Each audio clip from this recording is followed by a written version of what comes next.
Welcome, everybody. Buddhist Center, once again here on a Sunday, getting to hear about Lama Tsongkhapa's great treatise on the stage of the path to enlightenment that so many of us did on so many Sundays with Khenso Geshe Wandak. I feel so fortunate that we can continue the tradition and continue to talk about the things that really matter.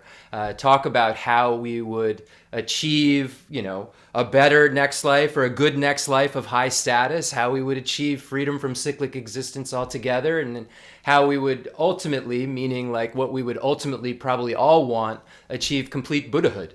Where we could be the most reliable guide in the universe, and the only kind of reliable guide, full stop, with a capital R. The only teacher with a capital T, full stop, in terms of the one who presented the final view at that second turning of the wheel of Dharma, where we learned about that, very, very subtle. And as I learn more and more, I see how subtle view of the middle way consequence school that Nagarjuna was so kind to show us when it had been so lost, because it was such a subtle view that only a few were being able to hold it still after Buddha Shakyamuni passed. So it's not an invention of Nagarjuna. It's just, Buddha predicted that Nagarjuna would come to elucidate this view when it had, gotten a little lost, and the interpretations of it were feigning that Nagarjuna would come to clarify it. And we're so fortunate that we know the name Nagarjuna, and we know the name Middle Way Consequence School, so that at least, points us to a direction of some sort. It doesn't mean that we know what it means, but it's pointing us in a direction. Khenso Geshe Wandak was pointing us in a direction to, do our own analysis on. No one can, do the surgery on us. We have to do our own surgery. So when we have kind of at least a direction, towards what the great minds, the holy beings like His Holiness the Dalai Lama and so forth are pointing at, then we have a chance. Because we have to have the accurate, thing to analyze and the accurate thing to meditate on to have it be a liberating path. So before we say anything else, we're talking about wrong views today. So, believing something doesn't exist that does. As we think about that, we have to see, how many of those things do we really believe that, others would say don't exist, karma and its results, etc. And do we really believe it? And how do we know we believe it? And have we established it because we've established it, we've done surgery on ourselves, or are we establishing it because we're saying, oh, hey, someone else has done some surgery on themselves, and they look good, they sound good, but have we really, really taken it to the place where it's our knowledge? And that's, what should keep us, studying and, reflecting and trying to figure out what the meaning is. Because if it's not our knowledge, if it's Nagarjuna's knowledge, then we have a problem. Because Nagarjuna can't wash away our sins with water, can't take away suffering with his hands, can't give us his realizations. There it is. That third thing that's the problem with it being Nagarjuna's knowledge and not your knowledge. Because what do the Buddhas do? They teach the truth of suchness, and that's how beings are liberated. The truth of suchness, the final view of suchness, is the Madhyamika Prasangika view that Nagarjuna and Chandrakirti, etc., and Aryadeva, etc., are so kind to show us. And there's so much subtlety within it that we must investigate it. And investigate it at its, final points, and at mind level, and at subtle level. And we're fortunate that at least we have like an arrow pointing us in the direction of the correct liberating path, and we have lots of arrows pointing at the directions of the ripening paths of renunciation and bodhicitta and so forth, and how we accumulate merit, how we purify our non-virtues, and so forth by applying opponent forces, etc. So let's get into a position physically that would be most conducive, if we can, to getting our minds to a state of clarity. And we'll get into the 7-point Vairocana posture. We've gotten into this posture many times before. I'll just go through it and list, just to refresh our memories, just to always remind ourselves of what this, ideal or one of the most ideal positions are for getting to the point where our mind's clear enough where we could get shamatha, where we could, then have a mental and physical pliancy that would turn into this ability they talk about, I don't know about, to be able to hold an object, feeling great while you're doing it for 4 hours without wavering, or longer. We say 4 hours because that's kind of like the starting point. There's some could maybe stay in samadhi for days, right? With this kind of incredible state of mind that we all can achieve. And they say that a supporting posture is good and important because it aligns your winds and channels and allows your blood to flow properly. And we see the connection through interdependence. We see the connection between mind and body. We know that mind isn't body. We could say that, anyway, we know that mind isn't body, but we find there's obviously this very clear connectivity to how we feel physically and how we feel mentally. So this particular posture aligns us in a good way to be able to have the subtle mind that's riding around on the wind ride very freely and unobstructed in a way that doesn't cause our mind to be, a physical posture doesn't cause our mind to be agitated. So we'll get into the 7-point Vairocana posture to the best of our ability. If you can't physically do this, don't try to force yourself into it for whatever reason. If you have some kind of physical issue, we're trying to liberate our minds. This is a support for doing that. It isn't the only way we will liberate our minds. We see beings, who meditate in the supine position and so forth. So let's just be aware of that and not try to put everything into this is the only kind of box, but say this is a tool. We find Kamalashila teaching, we find Lama Tsongkhapa teaching, we find Babunka Rinpoche teaching, and so forth. So we listen when holy beings say things. So 7-point Vairocana posture. Put your legs into the Vajra posture if possible. Half lotus, cross-legged, feet on the floor. If that's all that you can do, totally fine.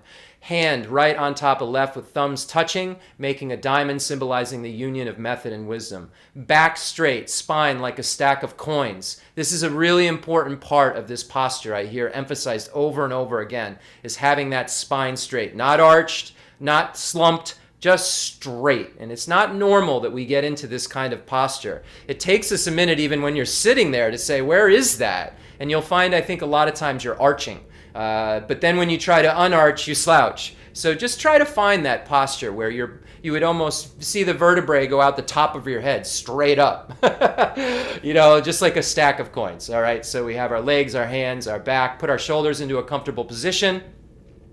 Not lean forward, just in a comfortable position, allowing for our arms to kind of bow out. Making that incredible bow we see the Lotsawa Marpa has with his arms in that posture.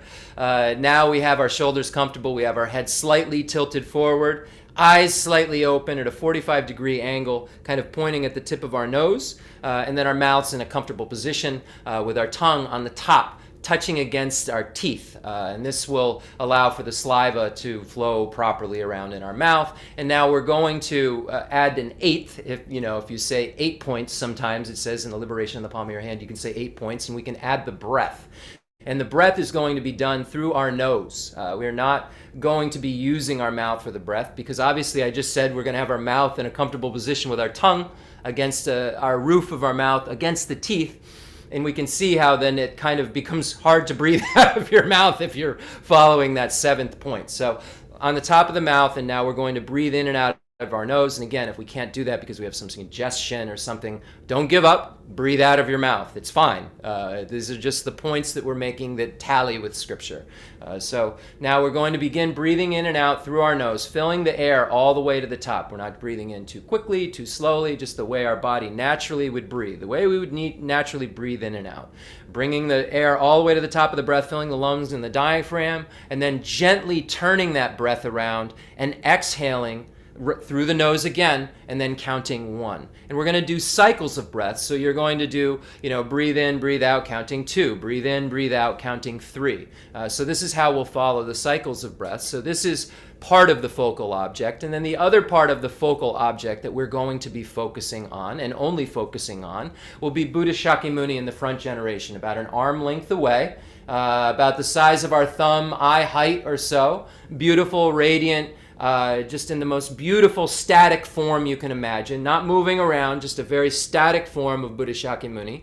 So now we have 4 things we're focusing on: breathing in, breathing out, the counting, and Buddha Shakyamuni. And we're going to remain only on those specific focal objects. We're telling our mind what to do, as Lama Tsongkhapa says in the meditation session right after relying on a teacher in the great treatise on the stages of the path to enlightenment. For once, now we're telling our mind exactly what we're going to do with it. We normally don't do that, and we're telling it we're only focusing on those 4 things, and anything else that comes into our mind in terms of scattering or excitement, we are going to know, because we're spying on our mind. Mindfulness is saying your focal object is breathing in and out, counting, and Buddha Shakyamuni, and that's what you're not forgetting.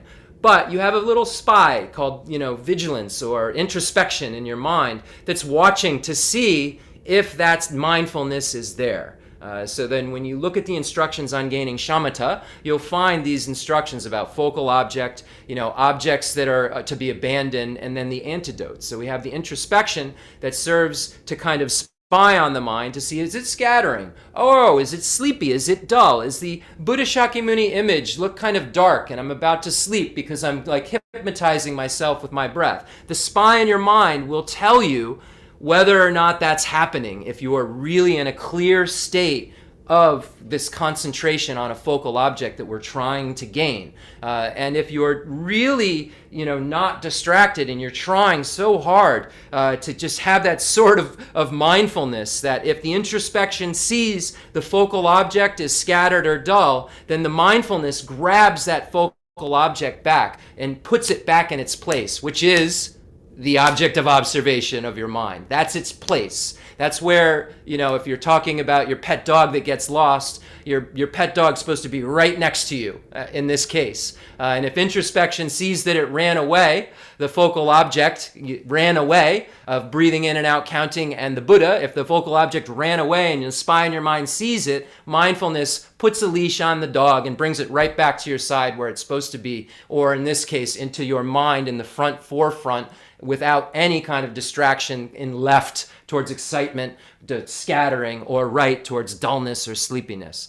So this is kind of just a brief description of what you would apply to any sort of single-pointed meditation that you're going to try to do. It doesn't have to be the breathing in and out, counting, and the focal object of Buddha Shakyamuni. It could just be Buddha Shakyamuni. Could just be the breathing in and out. It could be Aryatara or Kala Chakra, or it says in the Lam Rim, it could be a stick. But unfortunately, when you meditate on a stick, you're not getting that extra virtue if you're meditating on a holy being. But you could certainly get single-pointed concentration meditating on a stick or on an So in this case, but the same rules would apply.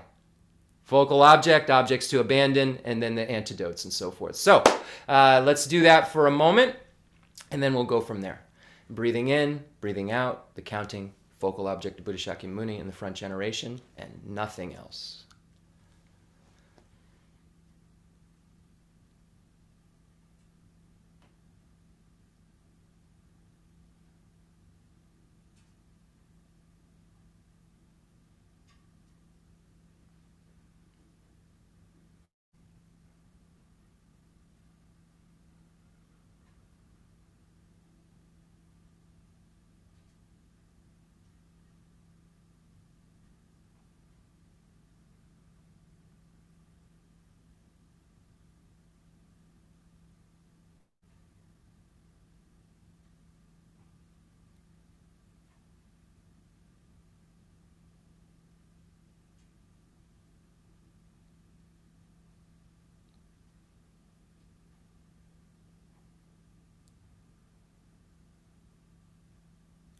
We're so fortunate to have this human basis, to be able to gather today, focus on a holy being, like Buddha Shakyamuni, a being who we know things about. Think of the billions of people who know nothing about Buddha Shakyamuni. We know Buddha Shakyamuni is a being who's abandoned all the afflictive obstructions and obstructions to omniscience, has only excellent qualities, has abandoned all negative qualities. We're so fortunate. We're fortunate because we will achieve these same qualities. We will abandon the afflictive obstructions and the obstructions to omniscience by relying on the exact same path that Buddha Shakyamuni relied upon. Our mental consciousness can mature into that state of complete purity. The stains that we have of the afflictions and so forth are adventitious defilements. These are stains that we will remove when we become Buddhas. The nature of our mind, the emptiness of our mind, is exactly the same as the emptiness of the Buddha's mind. The clear light nature of our mind is the same nature as the Buddha's clear light nature of his mind or her mind. We have this opportunity in our hands right now, and we're doing something with it. We're making use, we're taking the essence of this life by learning about the teachings shared in common with beings of small and medium capacity and the teachings for beings of great capacity. We're so fortunate to have those names and the understandings of what those terms mean in our mind, even if it's at a gross level. But it was so kind to be able to teach the three turnings of the wheel of Dharma at Varanasi and Rajagir and Vaishali, teaching us that all composite things are impermanent, all contaminated things are in the nature of suffering, all phenomena is in the nature of emptiness and selflessness, and nirvana is peace. This is the superior truth of suffering. This is the superior truth of origin. This is the superior truth of cessation, and this is the superior truth of path. How we abandon the origin of suffering is exactly how the Buddha abandoned the origin of suffering.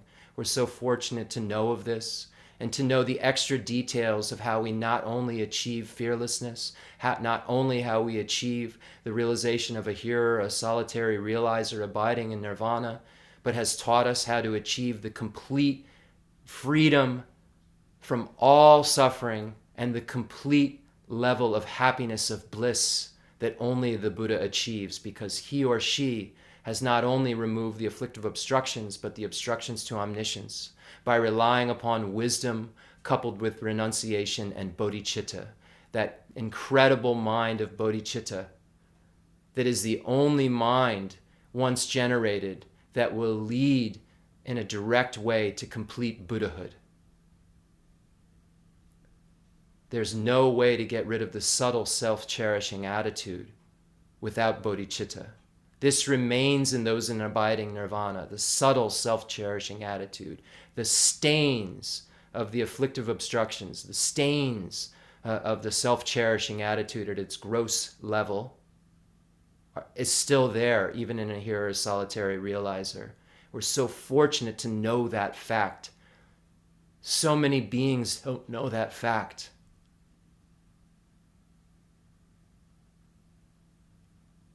We've been able to study Panchen Sonandrapa's general meaning of perfection and understand how we would actually become bodhisattvas.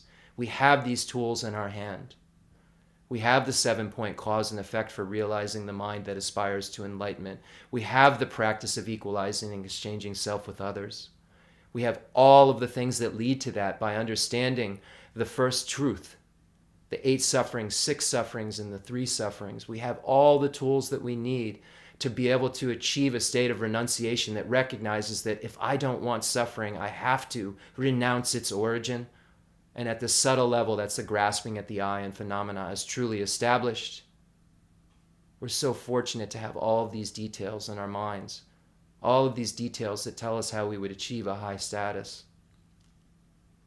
Because Buddha Shakyamuni was kind 2,600 years ago and first turned the wheel of Dharma, the Four Noble Truths, in Varanasi, and then turned the wheel of the Dharma of the Heart Sutra and taught the final nature, ultimate reality, and then turned the wheel of Dharma in Vaishali of good determination, of interpretation.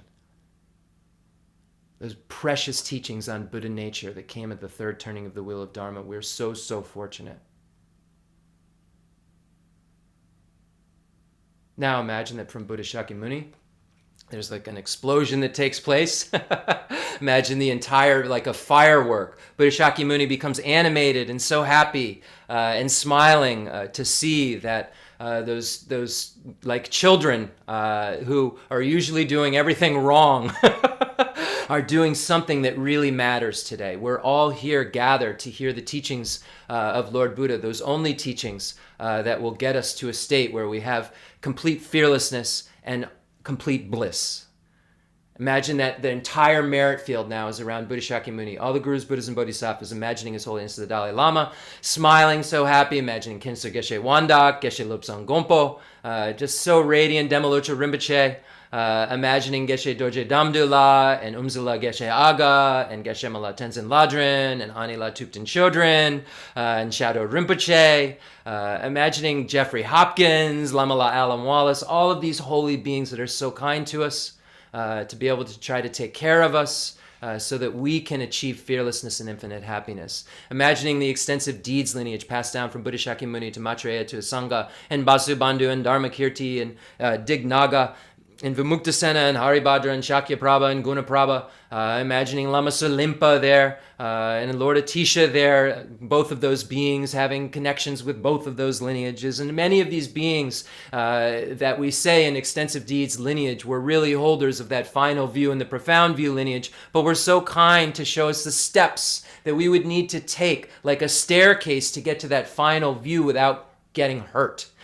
So we're so fortunate for the teachings on the grounds and paths and the logic and how we would behave ethically in order to achieve these realizations. And then the schools of thought that were taught within those lineages to show us that staircase that leads to this next final view lineage we call the profound view lineage, passed down from Buddha Shakyamuni to Manjushri and Nagarjuna and Buddhapalita and Chandrakirti, and Arya Deva, and Shanti Deva, and Kamala Shila, and Baba Vega, and Chandarashita. And then again we see Salimpa and Lama Atisha smiling, connecting us all to all of these lineages and the lineage of blessings passed down from the holy beings, from Brajadara to Saraha, and Matripa, and Tilopa, and Naropa, and Marpa, and Milarepa, and Gampopa, those holy beings who taught us that pure nature of the mind and how to find it. We're so fortunate we have these teachings in our world, those teachings passed down, then Lord Atisha combining everything and teaching Drone Tompa, and then the lineages passed down to the three Kadampa lineages. We're so fortunate to have been blessed and have these teachings right in our hands, at our disposal, to be able to achieve the realizations that these holy beings that we can only imagine have. Imagine the holy beings of the Nyingma, Sakya, Kaju, and Galupa lineages, Padmasambhava and Sakya Pandita and the Karmapas, Lama Tsongkhapa, Kirtupje, Jelsupje. Those holy beings we're so connected to, Panchen Sonandrapa, Jayan Sheba, Gonchu Jimmy Wambo, Janja Rupi Dorje, these incredible, Basu Chiji Jetson, all these incredible teachers that have passed these lineages down to us. When we were reading the great treatise on the stage of the path to enlightenment, those great masters of the four interwoven commentaries that helped us to understand and helped us, Rinpoche, to clarify the meaning of the great treatise on the stage of the path to enlightenment. We're so fortunate. We're connected to all of these beings, these holy beings, highest yoga tantra deities, performance tantra deity, action tantra deities, all in the space in front of us, the 35 Buddhas, the protector deities of the small scope, medium scope, and the great scope, those holy beings such as Vaishravana and Dharmapala and Mahakala and Palden Lamo, imagining them all right there in the space in front of us, so happy, so radiant, so smiling that we're actually doing something that they care about. Us having complete happiness forever, us being free from suffering forever. We're actually doing something that will make that happen. Now, we think about all sentient beings and recognize that we're equally important. Everyone has Buddha nature. Your pain hurts just like my pain hurts. Your happiness feels good just like my happiness feels good. My happiness and freedom from pain is no more important than your happiness and freedom from pain. You have Buddha nature just like I have Buddha nature. If you become a Buddha before me, you'll become the only reliable guide for me, or one of the only reliable guides for me. All sentient beings are equally important. When I try to establish self, I try to find self, I have to identify other. When you establish yourself as self, you have to identify other. And then you look at me as other, I look at myself as self, I look at you as other, and myself as self. And now this is all incorrect because there's no truly established self or other. We see this non-duality when we look at it at an ultimate level. When we use the ultimate analysis to find self or other, it's not really findable. This distinction is not really findable. And its independence upon this grasping at the I as being truly established, grasping at phenomena as being truly established, that this distinction causes me to cherish myself more than you and not see you as equally important at all. Recognizing that cherishing myself doesn't logically make sense. Being selfish and self-centered has always led to my unhappiness. Such a small feeling in my mind it's led to over and over again.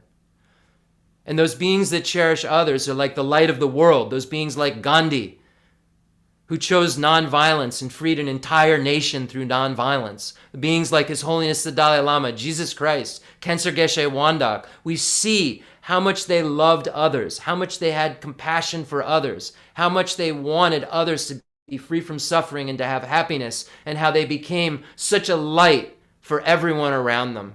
People who didn't even know anything about Buddhism got near Khyentse Geshe Wandak, and it was like they had some sort of protection or some sort of warmth around them that made you feel so good, made me feel so good.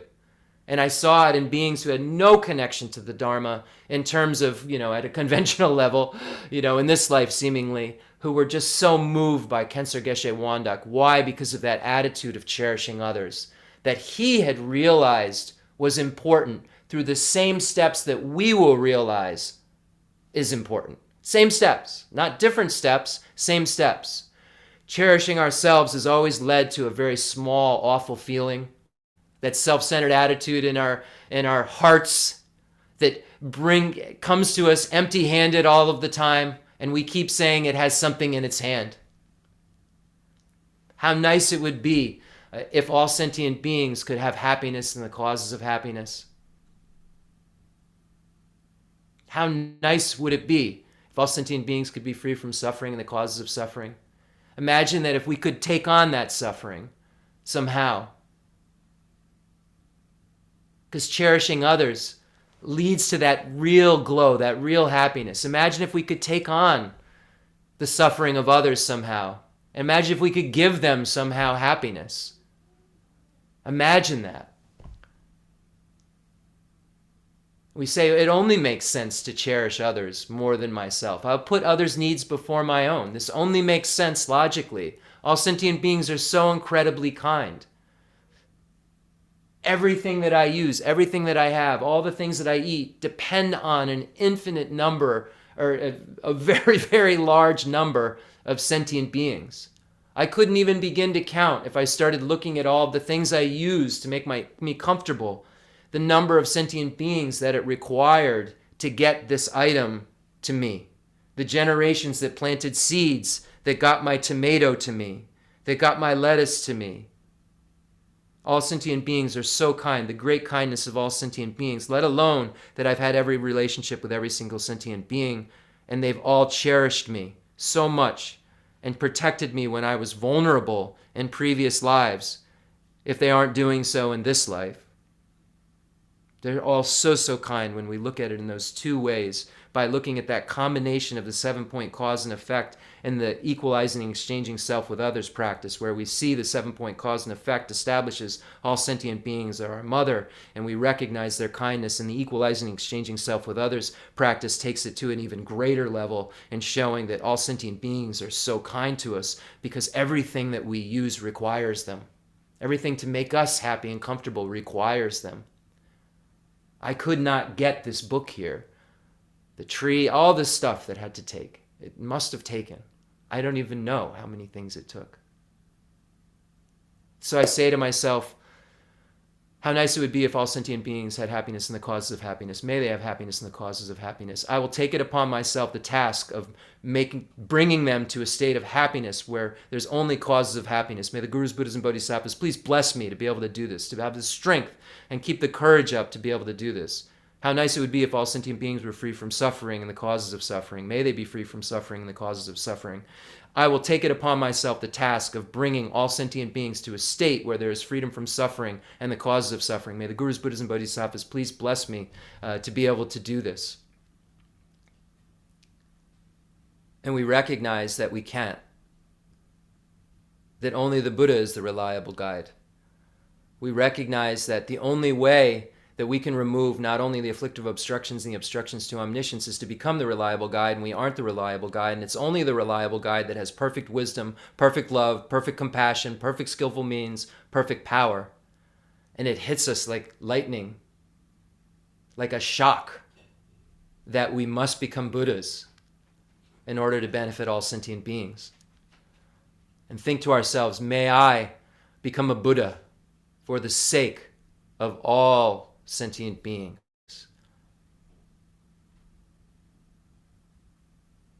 So now we aren't Buddhas.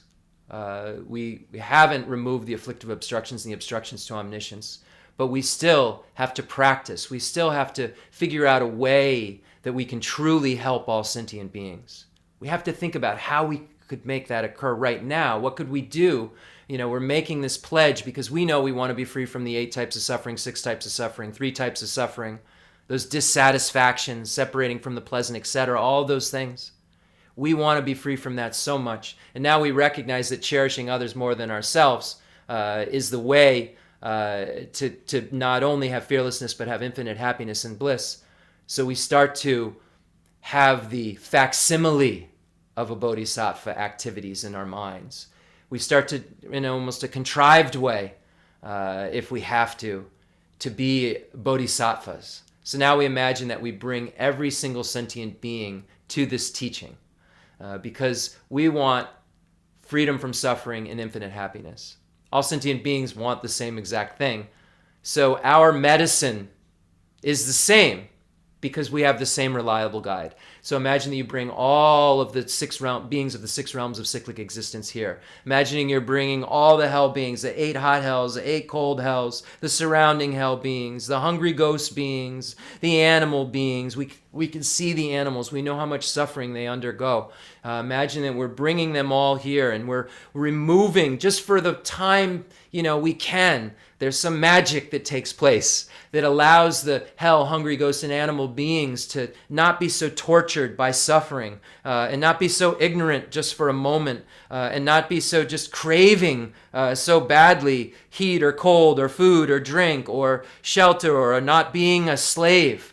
Imagine that they have this freedom of mind that somehow magically happens so that they can hear these teachings and you've brought them here so that happens. And in this way, you're connecting to every sentient being that you're going to need to have as your object of observation if you want fearlessness and infinite happiness. So we're practicing it, connecting to all sentient beings so that we can actually achieve the state that we aspire to achieve. Now imagine you bring all the humans here, all the demigods here, all the gods, those different desire realm gods are brought here who are usually just so immersed in pleasure and sensual, bliss, kind of, not the bliss we want, but, just like the samsaric bliss, they're so indulged in that they normally wouldn't listen to something like this. But imagine that those obstacles in the higher realms,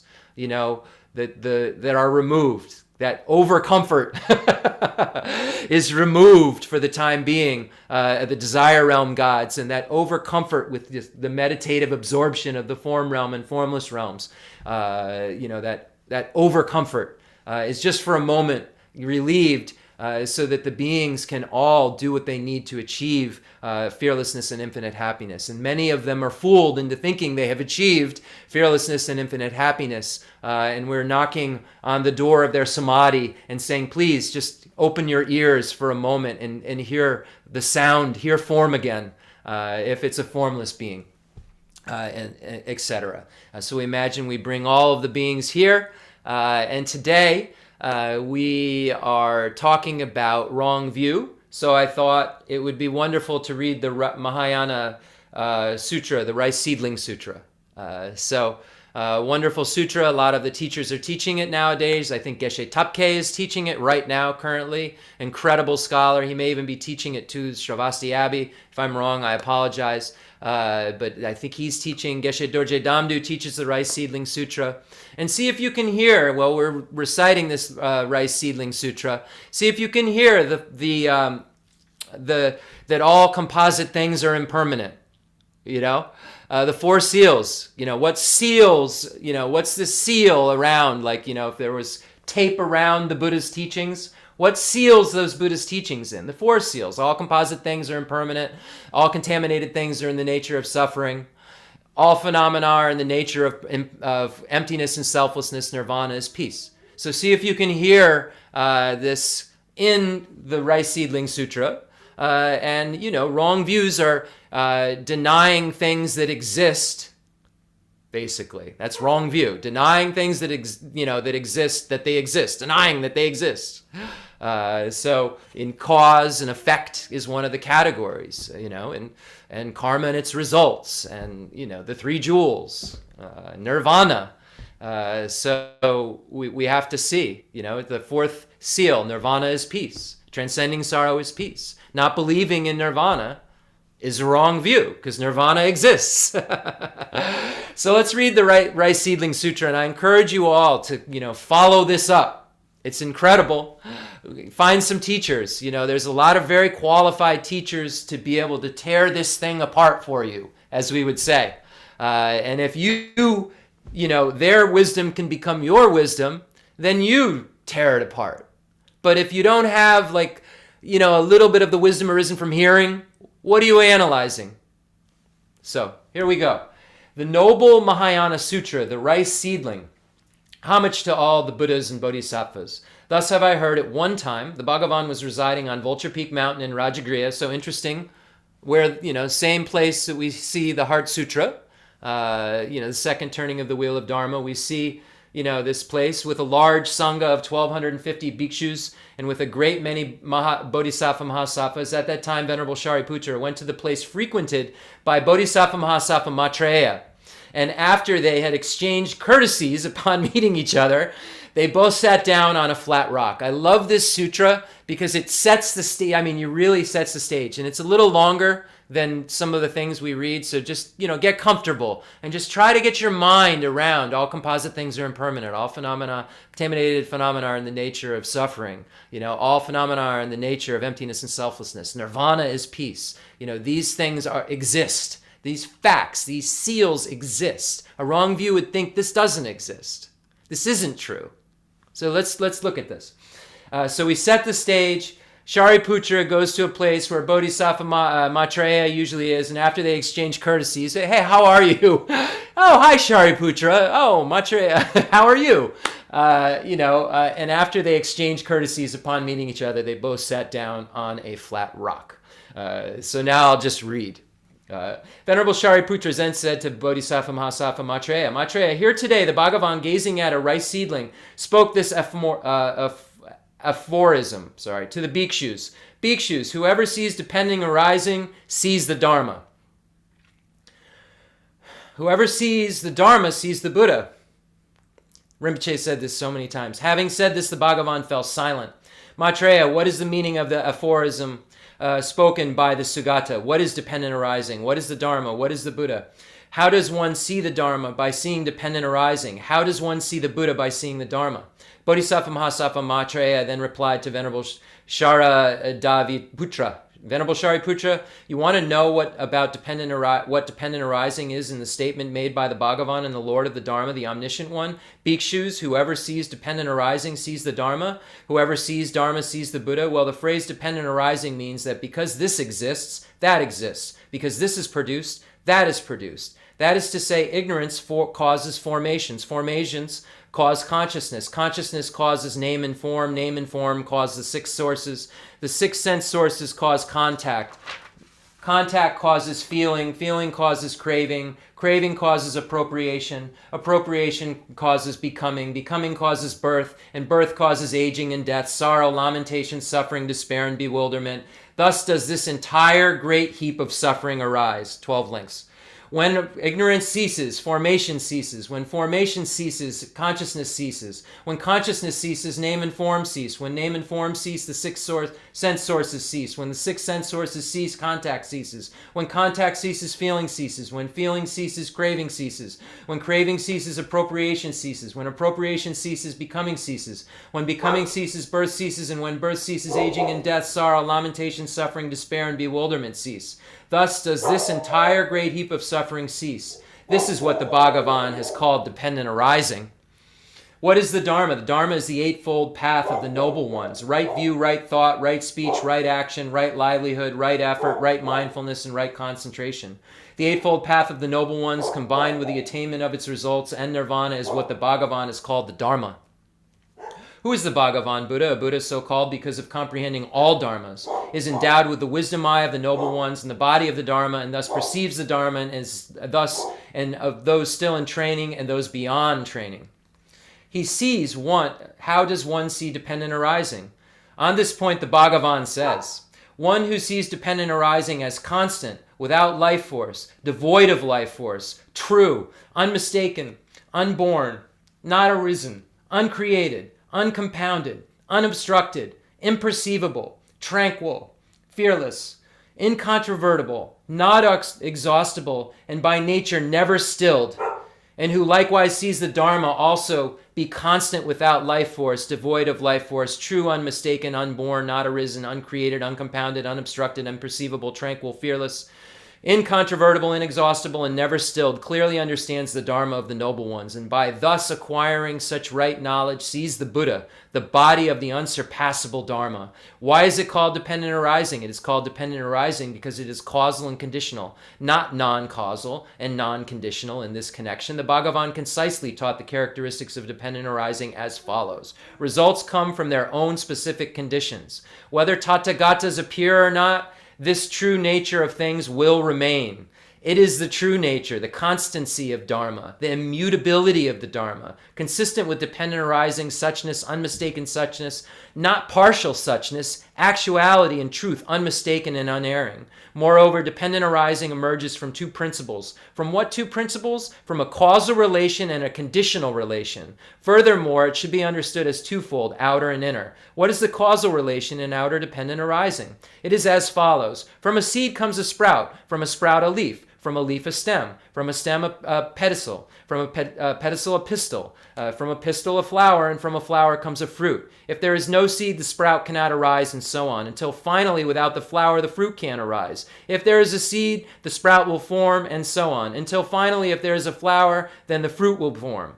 In that process, the seed does not think, I form the sprout, nor does the sprout think, I am formed by the seed. Likewise, the flower does not think, I am formed the fruit, nor does the fruit think, I am formed by the flower. Yet if there is a seed, the sprout will take form and arise, and so on, until finally, likewise, if there is a flower, and the fruit will take form and arise. This is the causal relation in outer dependent arising to be seen.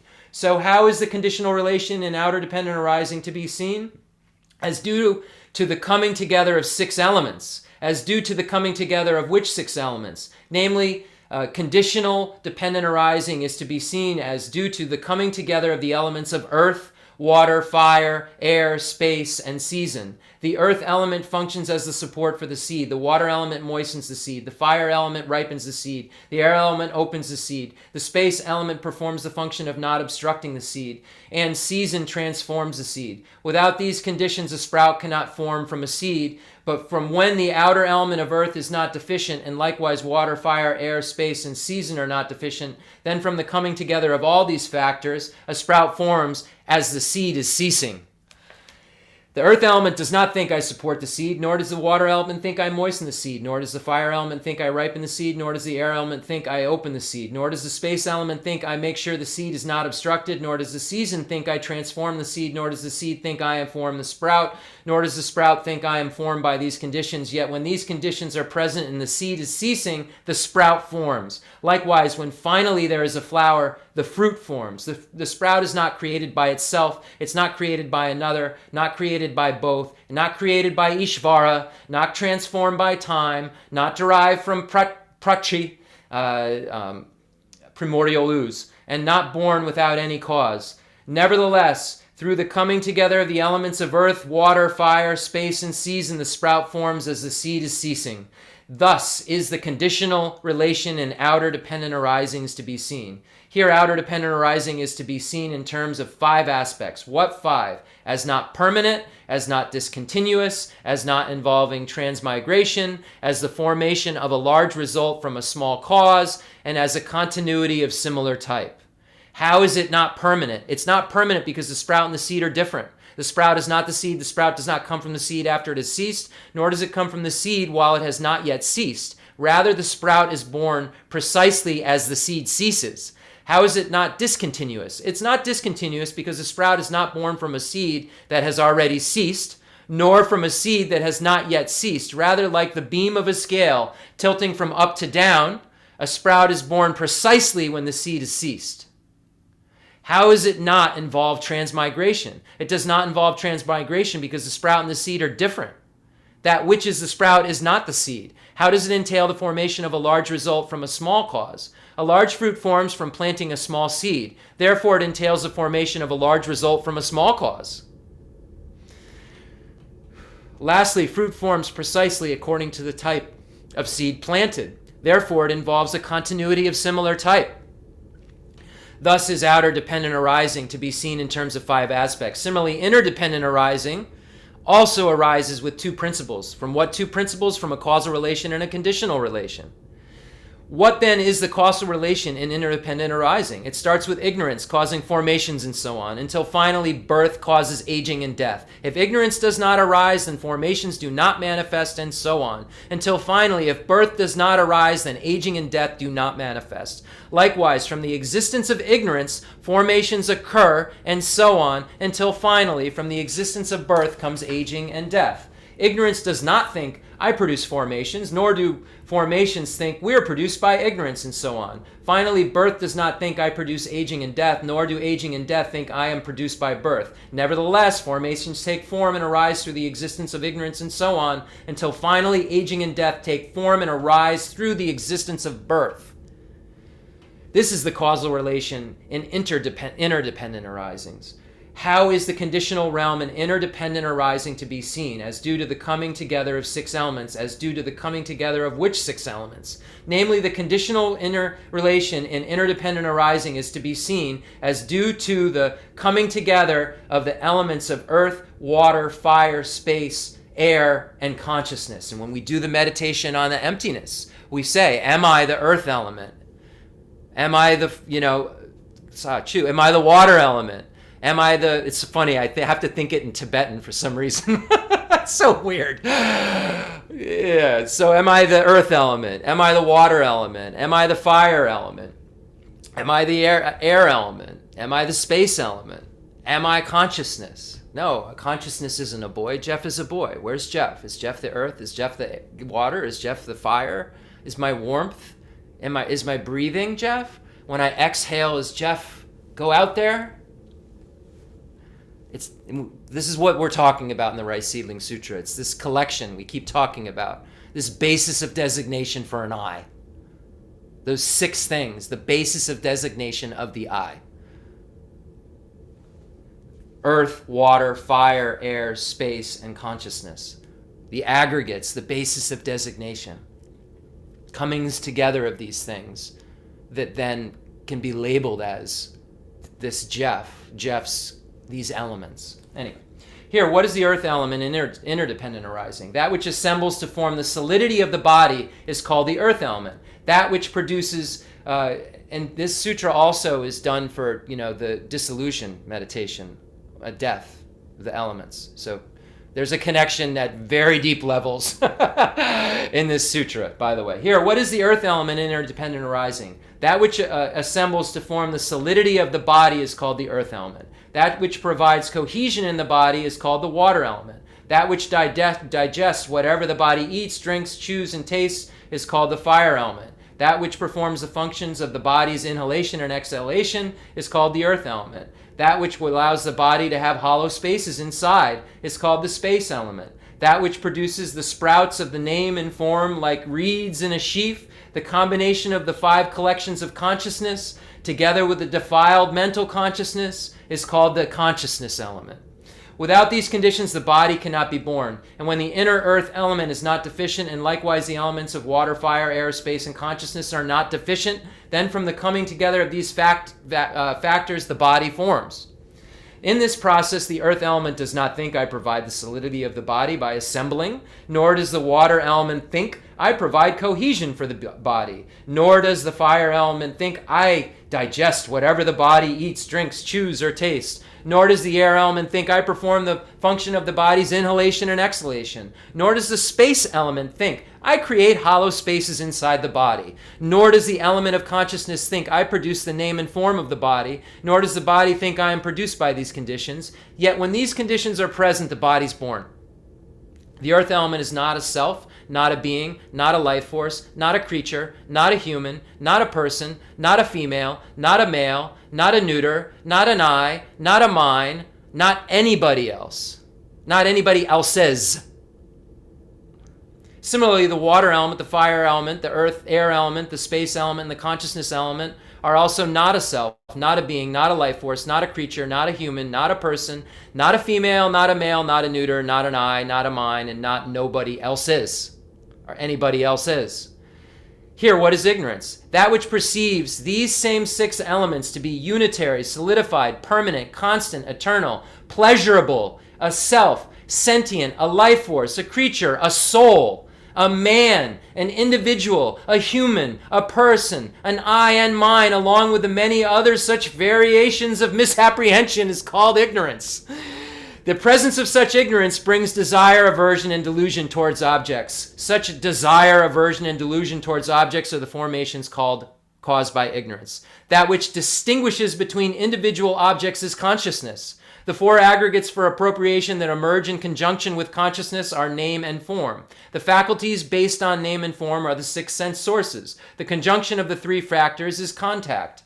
Experience of contact is feeling. Attachment to the feeling is craving. The intensification of craving is appropriation. Action that comes from appropriation and causes rebirth is becoming. The emergence of the aggregates from such a cause is birth. The maturation of the aggregates after birth is aging. The perishing of the decrepit aggregates is death.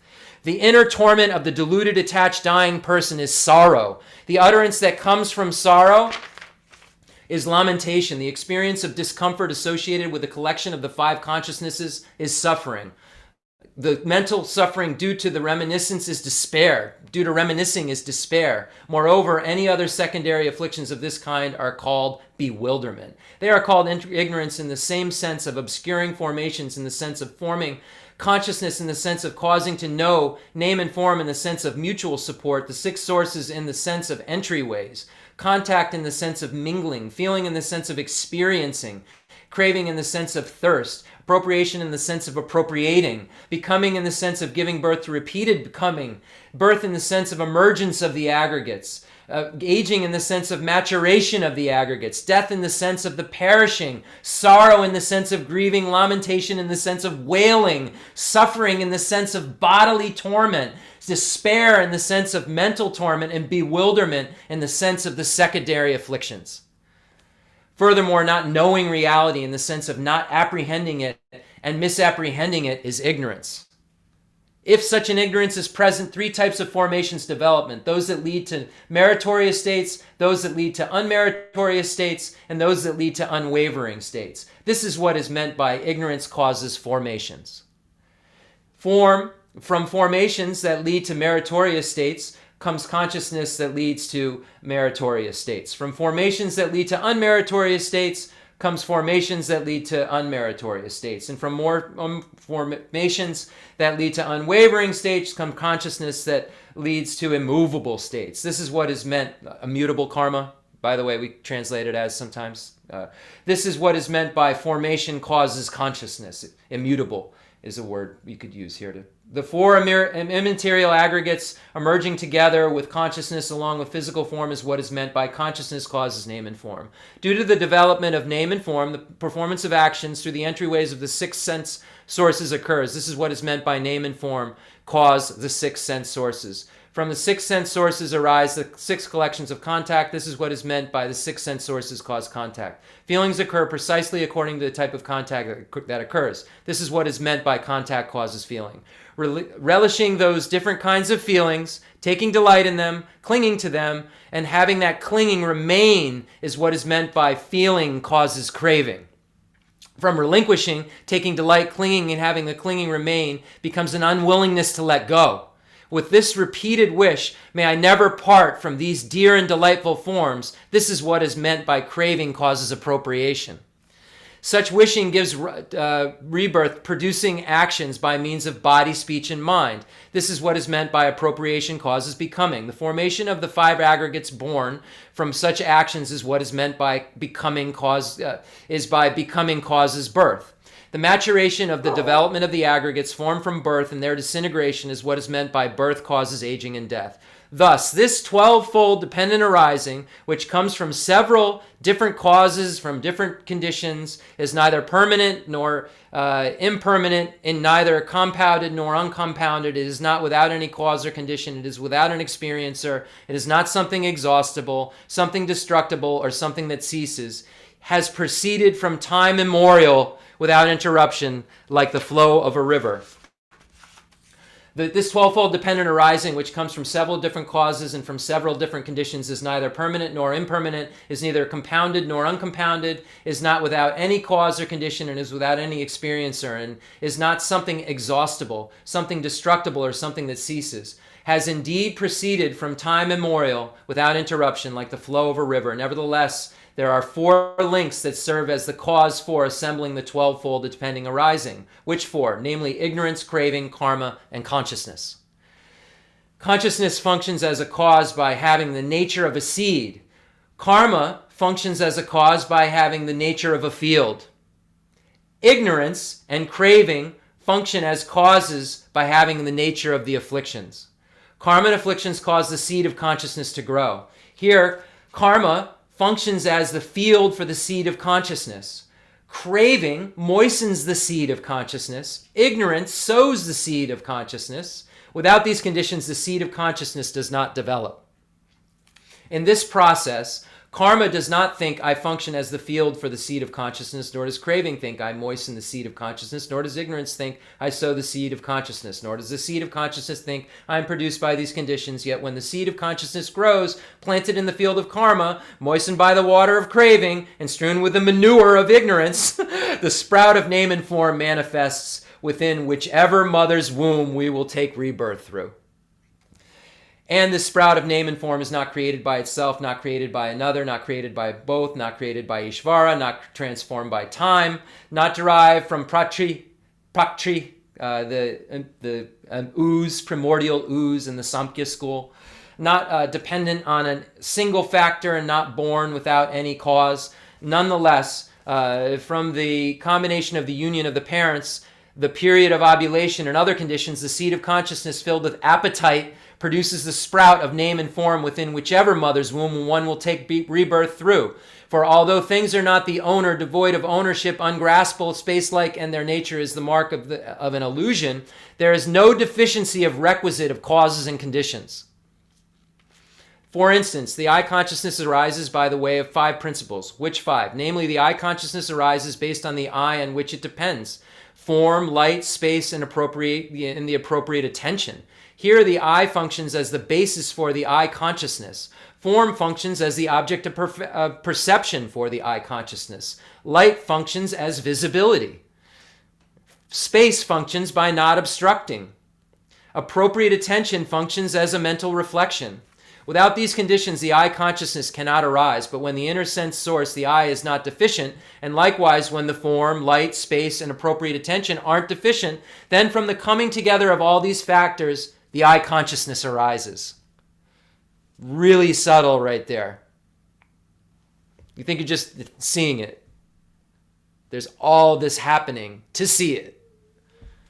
The I does not think I serve as the basis for the I consciousness, nor, so we think the I is what we're seeing it with. But there's an I, this is an organ. That's the I consciousness isn't the organ. This organ has an I sense power that powers, it to be able to, see. But the I consciousness is what we're talking about, that is seeing, that's is separate from this eye bulb thing. The I doesn't think I serve as the basis for the I consciousness, nor does the form think I serve as the object of perception by the I consciousness. So interesting. You need an object to fire up the I consciousness. So there has to be something to look at.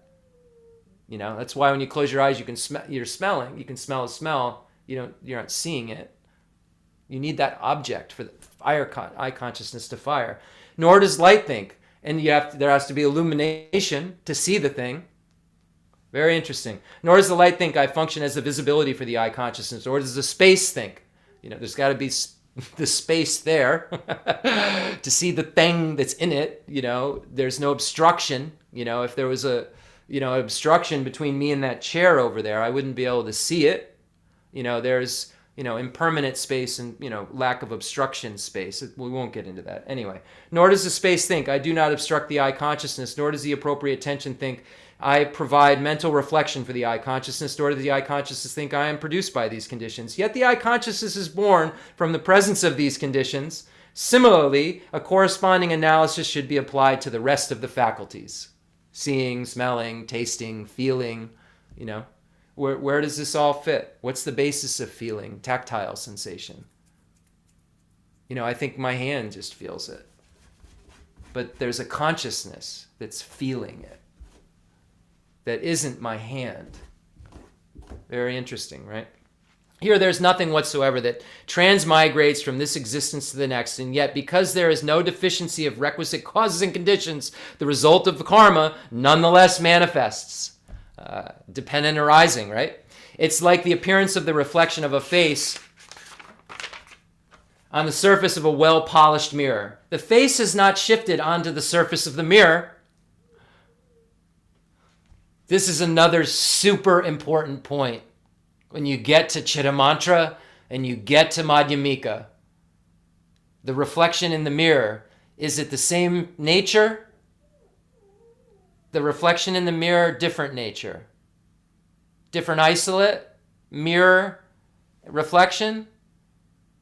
Or is it one thing? This is a very subtle point being made here that I'm not going to fight with.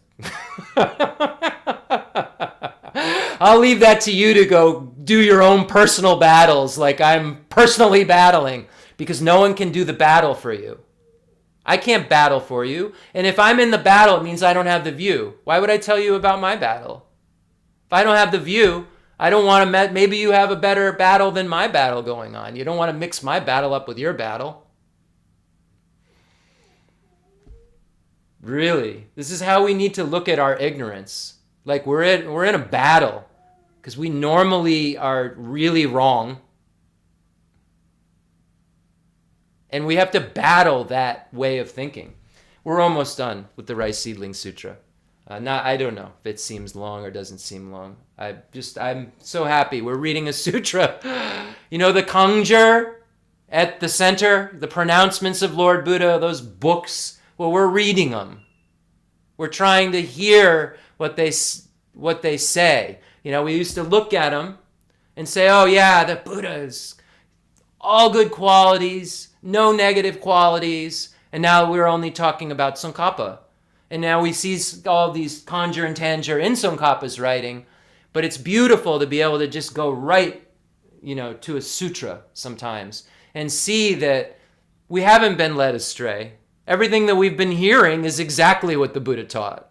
And now I can actually read what the Buddha taught and start to be like, oh, But without the kindness of Kensei Geshe Wandak and him stripping these teachings down, the teaching Shirankamo beings of small, medium capacity, and great capacity, and showing us how to read something like this, teaching us the 12 links of dependent origination in their forward and reverse order. I'm sure many of you remember that. You know, how many lifetimes does it take? Yeah, so kind to us to know that, oh, this is what. And you see the Rice Seedling Sutra quoted in the Lamrim Chemo all the time. But, oh, yes, this is the Kangjur. This is those pronouncements of Lord Buddha. So unbelievable we can do this. Similarly, there is nobody at all who transmigrates from here and after death and is born elsewhere. And yet, because there is no deficiency of requisite causes and conditions, the result of karma nonetheless manifests. It is like how the orb of a moon travels at a distance of 40,000 yojanas above Earth, and yet its reflection nonetheless appears in small vessels filled with water. Whew!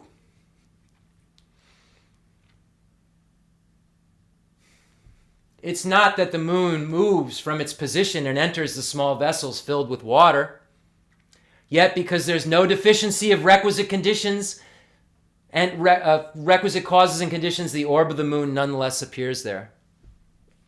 Likewise, that there is nobody at all who transmigrates from here after death and is born elsewhere, and yet because there is no deficiency of requisite causes and conditions, the result of karma nonetheless manifests. It's like a fire ignites from the assemblage of its requisite causes and conditions, and not when deficient of its requisite causes and conditions. So how does suffering end? If it doesn't have its causes and conditions, it ends. It's all right here. In the same way, although things are devoid of owner, devoid of ownership, ungraspable, space-like in their nature is the mark of illusion, because there's no deficiency of requisite causes and conditions, the seed of consciousness born of karma and afflictions will nonetheless produce the sprout of name and form within whichever mother's womb one will take rebirth through. And we know there's different types of birth through egg, heat and moisture, miraculous birth, and birth from the womb. We know there's these different ways. And actually, in ignorance, not believing in miraculous birth is one of the wrong views mentioned in the Lamrim Chemo. Interesting. Thus, the conditional relation in interdependent arising to be, thus is the conditional relation in interdependent arising to be seen. Here, interdependent arising is to be seen in terms of 5 aspects. Which 5? As not permanent, not discontinuous, and as not involving transmigration, as the formation of a result, large result, from a small cause and a continuity of a similar type. And we have to learn that impermanence doesn't mean it's always like that. It means that it's momentary, but there's impermanent things that naturally come to an end. 2023, it will be over in 2024. It has an end date. Right? There's impermanent things that will always go on, like our consciousness. However, if it's clean or dirty, it will always go on. And then there's things that only stop if you put a stop to them, like ignorance that is always occurring in ignorant mind. You put a stop to it, then it can cease. That's why nirvana has no beginning. Samsara has no beginning, but has an end. Because it's the kind of, the origin of suffering is the kind of impermanent phenomena that you can put an end to. The ignorance that grasps that phenomena, you can stop that. So it can cease. And that's why once you've obliterated all the causes and conditions to make something arise, it never will occur again. And that's why nirvana has a beginning once you get rid of the origin of suffering. And nirvana has no end because there's no longer anything within that continuum that can give rise from formation perspective that we're reading about to a samsara again. There's nothing to give rise to it. None of those things are there to give rise to it. Some of the things that, gave, we could say aggregates, but they're not contaminated. Contaminated consciousness isn't there to give rise to anything. There's consciousness. The Buddha has consciousness. We know the Buddha emanates bodies and things like this. We know that ultimately we're talking about the Dharmakaya. I understand, but very interesting how we can say that samsara has no beginning but has an end. But nirvana, has a beginning but has no end. And how can you say such a thing? Well, you just look at cause and effect. Causes and conditions and formations. and how things come into being through dependent arisings. And we see that, the Buddha is dependently arisen. It's a dependent arising. Okay. How is it not discontinuous? It's not discontinuous because the aggregates at birth do not arise from the final aggregates at death, either when they have already ceased or when they have not yet ceased. Like the beam of a scale tilting from up to down, the aggregates at birth arise precisely when the final aggregates at death have ceased. How does it not involve transmigration? It does not involve transmigration because beings from different classes of existence bring about their rebirth in a common form of birth. How does it not entail the formation of a large result from a small cause? The ripening of a large result is experienced from having performed a minor action. Thus, it entails the formation of a large result from a small cause. It involves a continuity of similar type because the ripening of an action is experienced precisely according to the action performed. So, action creates the result of the action, karma and its fruits, if you will. And we say both are karma. We say karma, it's my karma, I created karma, my karma, right? The karma and its results when we're talking about that. Venerable Shariputra, whoever sees with the perfect wisdom this dependent arising, perfectly taught by the Bhagavan, as it actually is always and forever, without life force, devoid of life force, true, unmistaken, unborn, not arisen, uncreated, uncompounded, unobstructive, imperceivable, tranquil, fearless, incontrovertible, inexhaustible, and by nature never stilled. Whoever fully and truly sees it as unreal, vain, hollow, unsubstantial, as a sickness, a boil, a thorn, a miserable, impermanent, painful, empty, and selfless, such a person does not reflect on the past thinking, did I exist in the past or not? I exist in the past. What was I in the past? What was I in the past? Nor does such a person reflect in the future on thinking, will I exist in the future or not? What will I be in the future? How will I be in the future? Nor does such a person reflect on the present thinking, what is this? How is this? Being what will we become? Where does this thing being come from? Where will it go when transmigrating from here at death? Whichever dogmas mendicants and Brahmins hold throughout the world, whether they involve belief in a self, belief in a being, belief in a life force, belief in a person, or belief in ceremonies and festivities such as dogmas prone to agitation and dullness, are all abandoned at that time. Fully understand as false, these dogmas are severed at the root and wither like the head of a palm tree, never to arise or cease in the future. Venerable Shariputra, whoever is endowed with such acceptance of the Dharma and thus perfectly understands dependent arising is prophesied for unexcelled, perfect and complete awakening for the Tathagata, the Arhat, and the perfectly completed awakened one, the one with perfect knowledge and conduct, the Sugata, the knower of the world, the incomparable charioteer of those who need taming, the teacher of gods and humans, the Bhagavan and the Buddha. In this way, such a person will become a perfect and complete Buddha. So here we see, we all can just do this. Such a person who does this will become a Buddha. We see that. We all have this Buddha nature. We have this potential for this maturation we can do. What is the maturation? We have to get rid of this ignorance.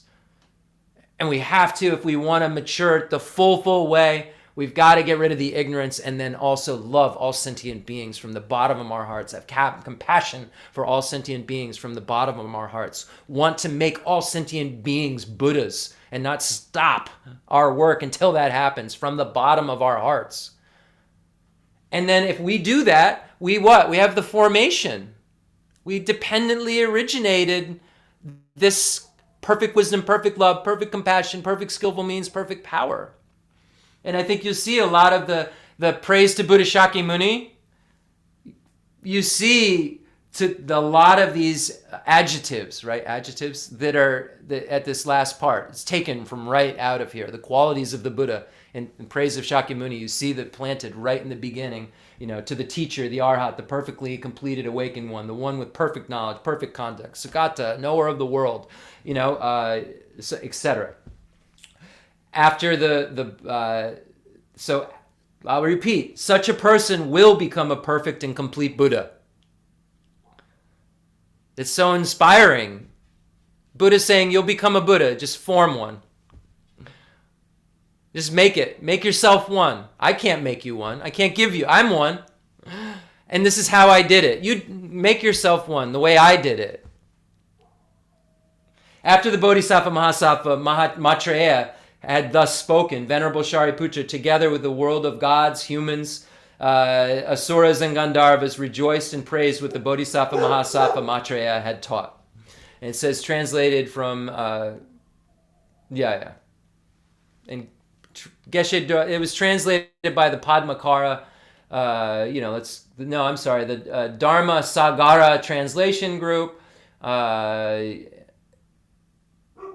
in the supervision of the 84,000 translating words of the Buddha, and then Geshe Dorje Damdu made some minor revisions. So I feel so fortunate that we have beings in this world who can just explain this to us so clearly, and what the meaning of this is. And we know Rinpoche gave us all of this medicine, Results are concordant with their causes. So let's recite the Heart Sutra mantra, then we'll do the other introductory prayers, and then we'll get into the teaching. I'm going to recite the whole Heart Sutra. I just felt like a jolt of inauspiciousness happen. And it's just not so long that, we've heard too much. We can't do any more of no eye, no ear, no nose, no tongue. No more negatives. But let's recite the Heart Sutra, because it's when we say this Heart Sutra out loud, we're uttering ultimate truth at the top of our lungs. We're uttering that second turning of the wheel of Dharma, where we see the explicit teaching of the ultimate reality of all phenomena, and we see the implicit teaching of all the pathways that are going to be necessary.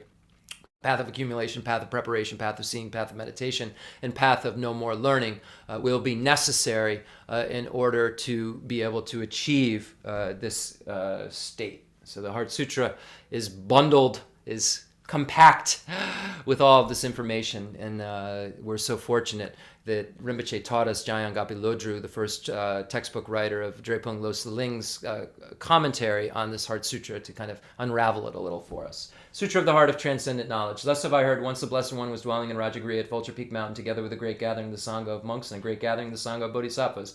At that time, the Blessed One entered the Samadhi that expresses the Dharma, called profound illumination. At the same time, noble Avalokiteshvara, the Bodhisattva Mahasattva, while practicing the profound Prajna Paramita, saw in this way. He saw the five skandhas to be empty of nature. Then, through the power of the Buddha, Venerable Shariputra said to noble Avalokiteshvara, Bodhisattva Mahasattva, how should a son or daughter of noble family train who wishes to practice the profound Prajna Paramita?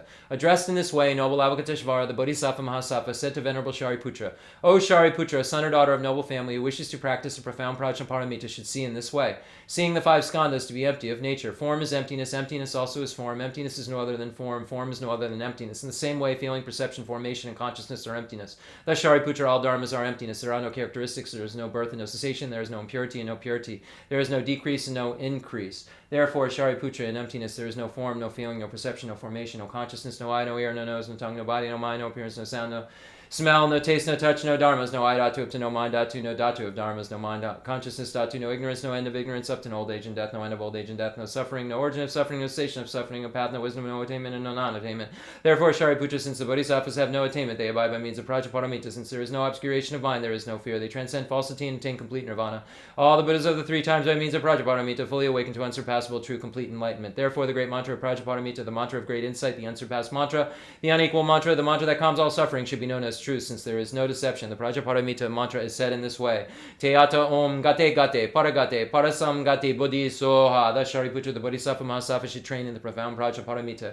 Then the Blessed One arose from that samadhi and praised noble Avalokiteshvara, the Bodhisattva Mahasattva, saying, Good, good, O son of noble family. Thus it is, O son of noble family. Thus it is. One should practice the profound Prajnaparamita just as you have taught, and all the Tathagatas will rejoice. When the Blessed One had said this, Venerable Shariputra said to noble Avalokiteshvara, the Bodhisattva Mahasattva, that whole assembly in the world with its gods, humans, asuras, and Gandharvas rejoiced and praised the words of the Blessed One. Gala jube nijo damba nenguje dejo ngai dodo jendru babala mai bejenzi nizung gandro zo la jazelo agasamara jasandara samara ebe.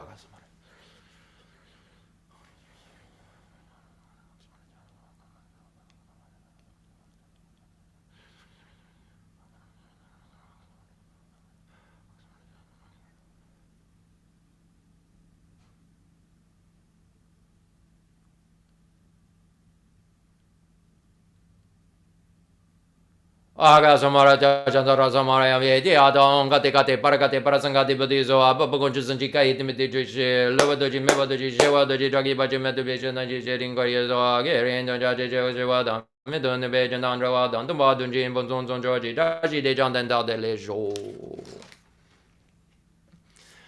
Make a mandala offering, a request for teaching. Remember, you have all sentient beings doing this with you. You have the merit field, all the holy gurus, Buddhas, and bodhisattvas in the space in front of you, making this request for teaching to the teacher, but remembering the teacher, dependent origination. The entire merit field was required for this to occur today. With Maitreya. From Maitreya to Asanga,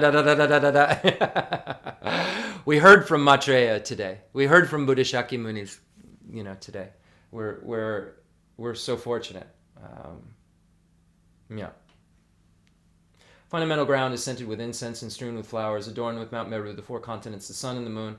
I imagine this is a Buddha land and offer it. May all sentient beings enjoy this pure realm. Holy Lamas high, wrap the sky of your Dharma bodies in massive clouds of knowledge and love, and let them pour upon the earth of your disciples, as we are ready, a shower of rain, the teachings deep and wide. I send forth this jeweled mandala to you, precious Guru. Idam Guru Ratna Mandala Kamni Ratayami. Sanye Jadanza Ji Jadana Janju Badu Dani Jazuji Dagi Jiji Jibe Zonanji Drala Benja Sanje Dubasha Sanje Jadanza Ji Janana Janju Badu Dani Jazuji Dagi Jiji Jibe Zonanji Drala Benja Sanje Dubasha Sanje Jadanza Ji Janana Janju Badu Dani Jazuji Dagi Jiji Jibe Zonanji Drala Benja Sanje Dubasha.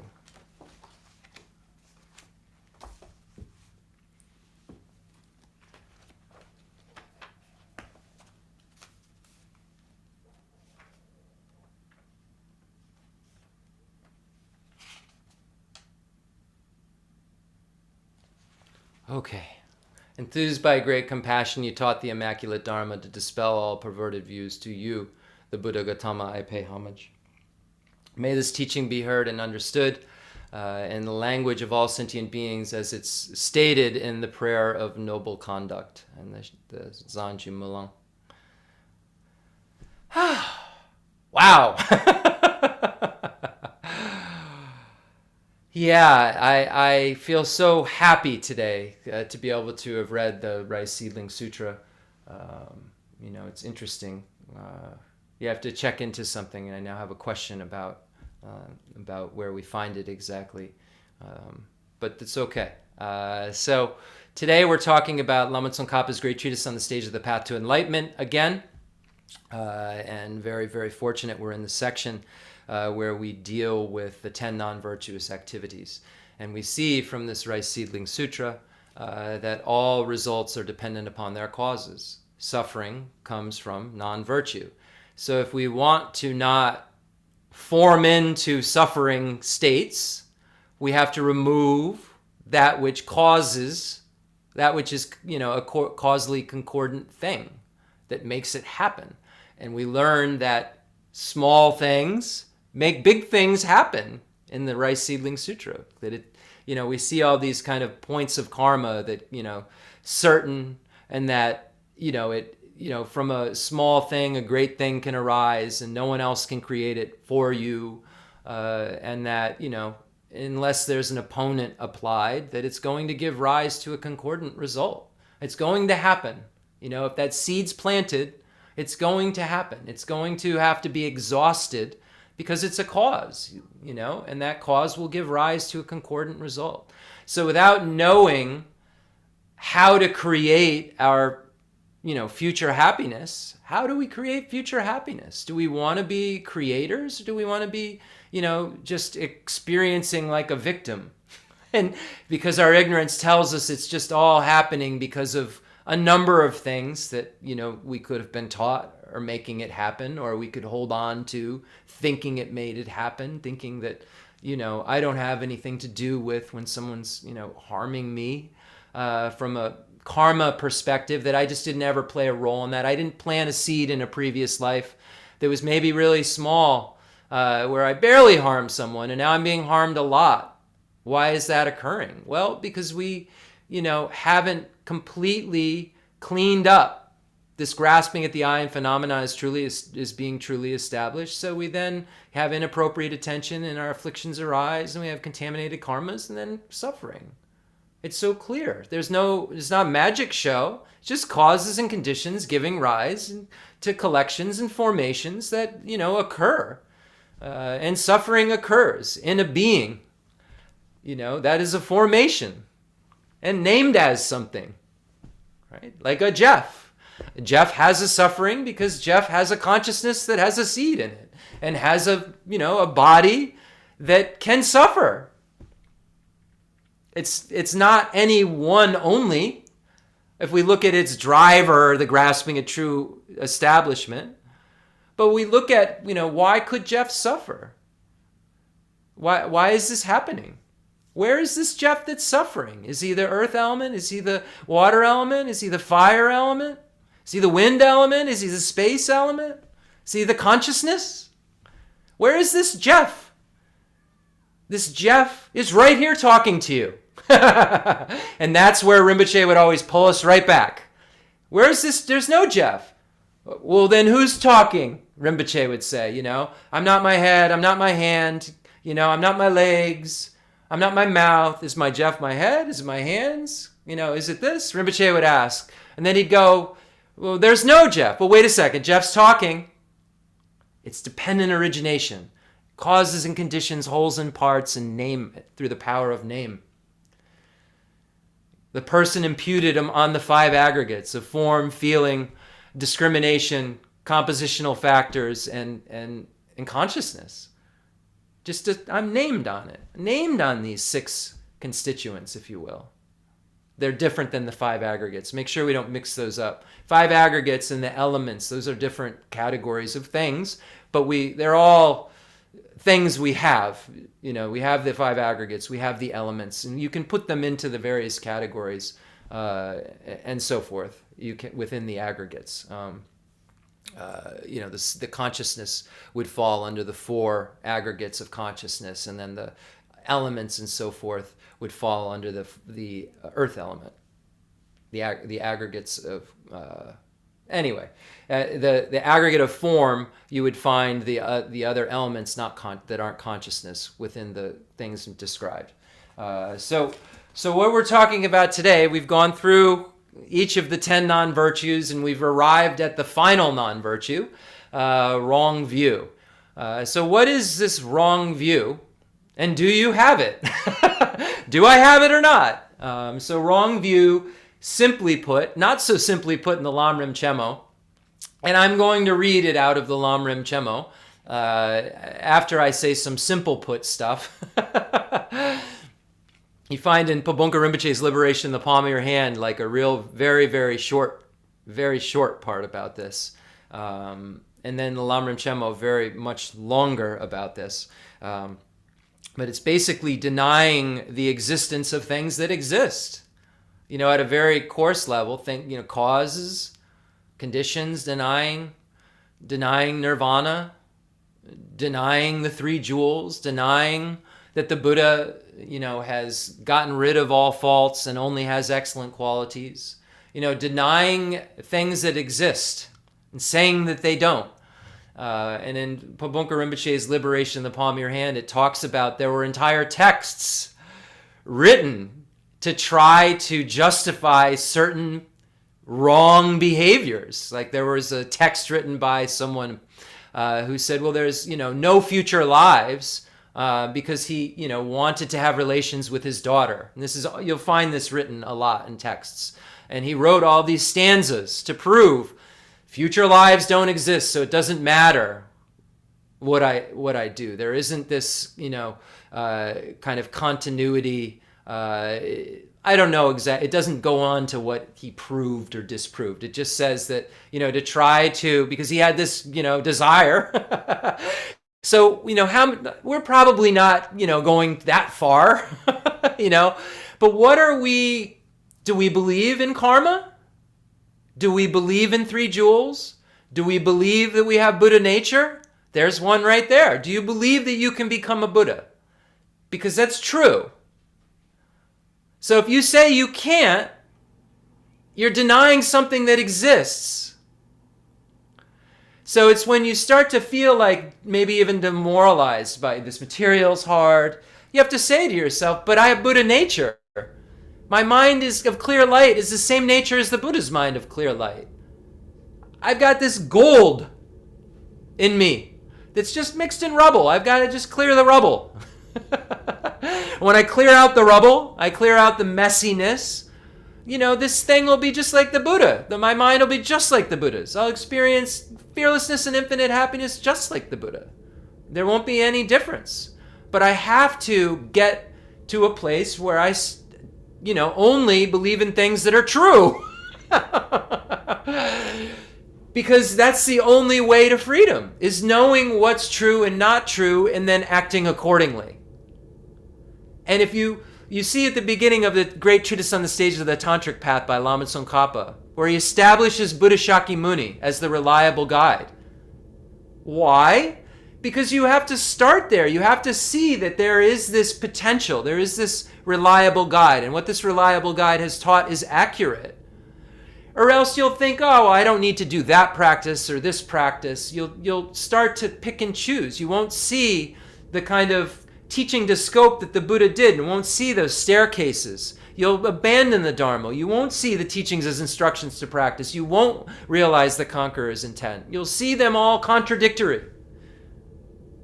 You have to be able to establish that the Buddha was omniscient, to be able to see why he would say that first turning of the wheel of Dharma, Four Noble Truths are truly existent.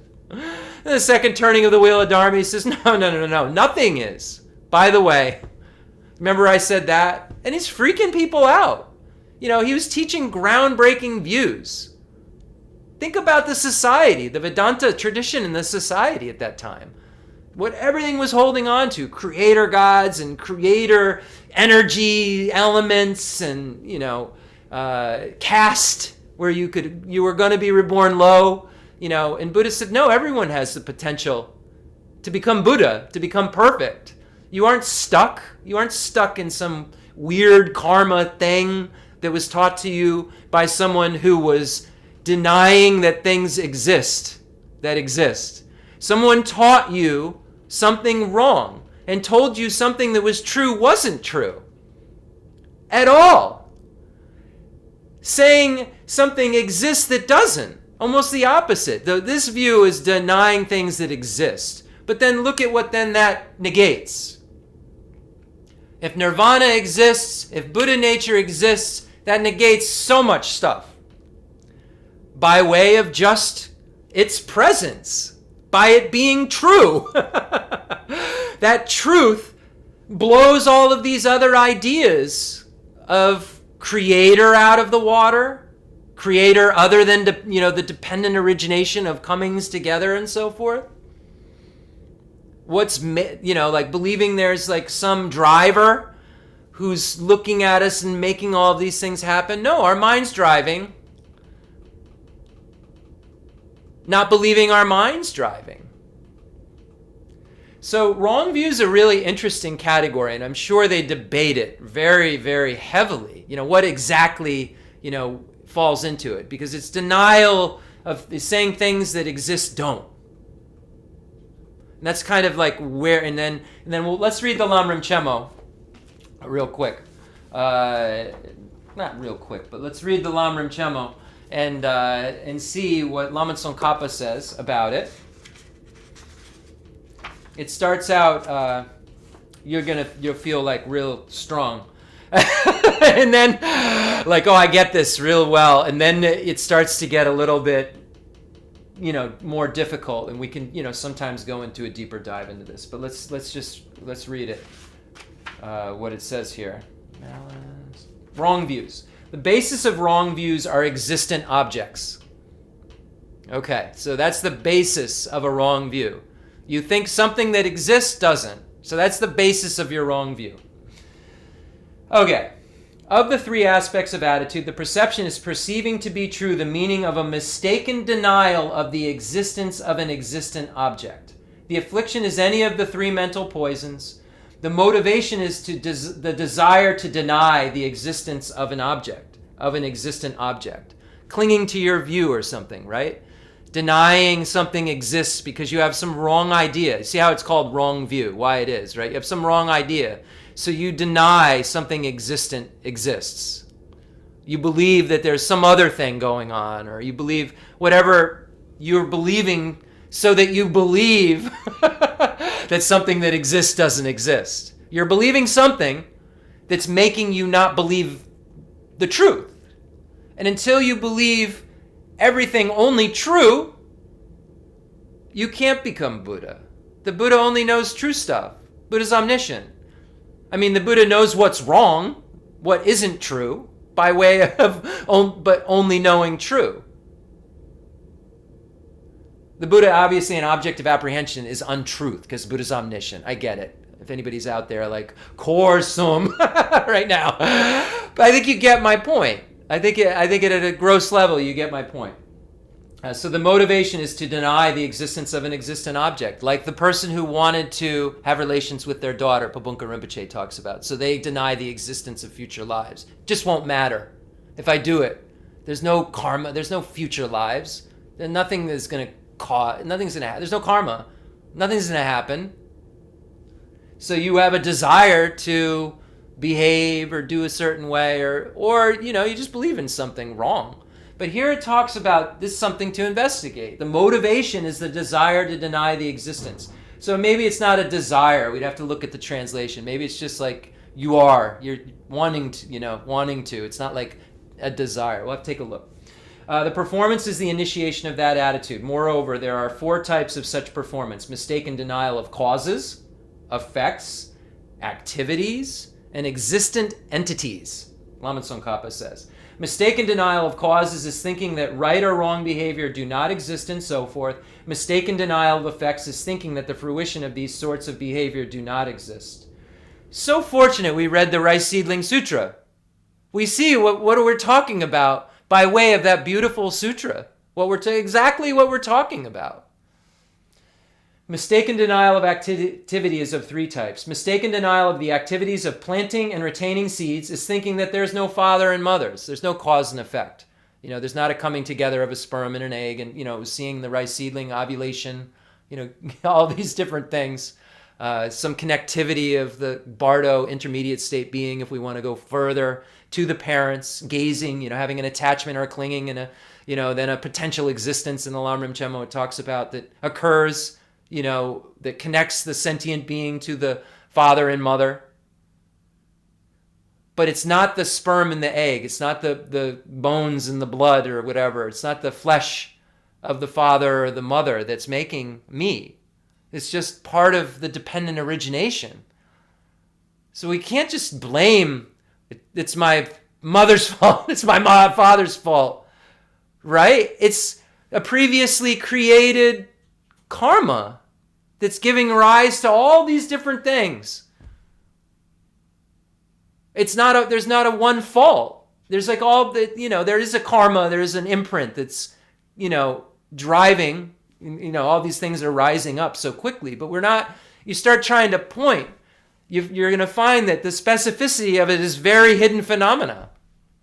You can't arrive at through inference. You can arrive at causal concordance, but the specificity there's so many infinite things going on to make you right now. And we just think it's just a couple things that make me. And that's not believing in the existence of all of these infinite things that are making me. It's really heavy when we look at what this is talking about. Mistaken denial of the activities of going and coming is thinking that there are no former or future lives. Mistaken denial of the activity of birth is thinking that living beings cannot have spontaneous birth. The 4 types of performance of wrong views, mistaken denial of existent entities, is thinking that arhats and so forth don't exist. Foe destroyers, like hearers, solitary realizers, Buddhas. A Buddha's a foe destroyer, also an arhat, a Buddha arhat. He's destroyed the foe of the afflictions. So don't think just arhat means like the Hinayana vehicle. That's not what they have arhats. It's just a different nirvana. They're in an abiding nirvana, those arhats, or became arhats and are about to go into an abiding nirvana. And then there's the non-abiding nirvana arhat, the Buddha, who's a foe destroyer, destroyed the foe of ignorance. The fourth type of performance of wrong view, mistaken denial of existent entities, is thinking that arhats and such do not exist. The fourth type of performance of wrong view, mistaken denial of existent entities, I just read it again. The culmination is the certainty that you have denied something. A full-fledged wrong view is associated with these 5 attitudes.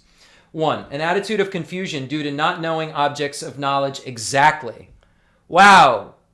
So you see why the Buddha has no wrong views. Because the Buddha knows all objects of knowledge exactly, as they exist. Exactly. Enthused by great compassion, you taught the Immaculate Dharma to dispel all perverted views. A wrong view is a perverted view, believing something doesn't exist that exists.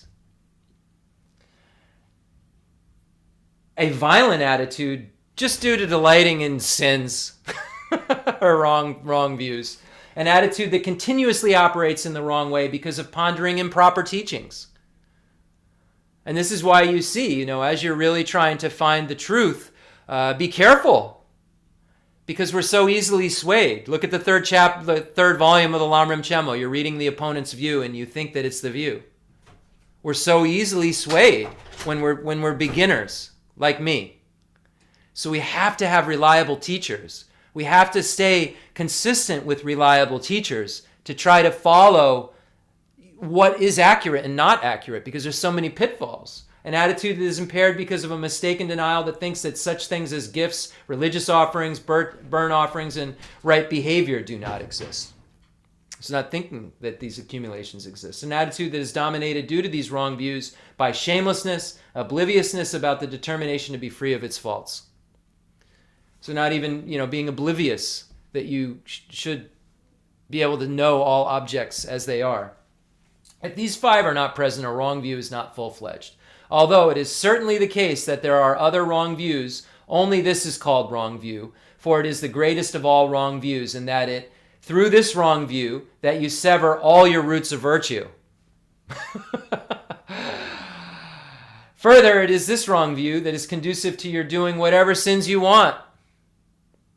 You can justify them. This doesn't exist. That doesn't matter. There's no future life. There's no karma. With respect to these 10 non-virtues, you may undertake killing, offensive speech, and malice with any of the 3 mental poisons, but you bring them to culmination with hostility. You may undertake stealing, sexual misconduct, and covetousness with any of the 3 mental poisons, but you bring them into culmination only with attachment. As for lying, divisive speech, and senseless speech, you may both undertake them and bring them to culmination with any of the 3 mental poisons. You may undertake wrong view with any of the 3 mental poisons, but you bring it to culmination only with delusion, ignorance. So among these intentions are actions, yet they are not paths. Among these 10, and this is something Rinpoche was pointing out in a teaching recently I was listening to, about the difference between actions and paths of actions. This is something he brought up, and I was listening into, actually. Among these 10 non-virtues, so we're at the end of the chapter, end of the part on the 10 non-virtues. So there's, in summary, as we all see these great scholars love to do, among these 10, intentions are actions, yet they are not paths of action. So intentions, we know, are the 3 mental karmas. From Basu Bandhu in the treasury of knowledge, the Abhidharma Kosh, from intention comes the paths of actions, right? From intention comes the actions of bodies and speech. The 7, the 3 of the body and the 4 of the speech, from our intention. All 10 are karma.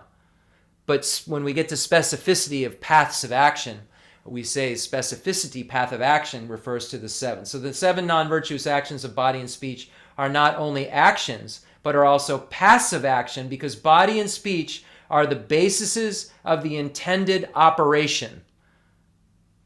The 3 mental non-virtues, covetousness and so on, are passive action, but are not actions. Well, now it just seems like it So we'll have to look at that. I don't want to try and pick this stanza apart. And it confused me when I re-listened to Rinpoche's teaching.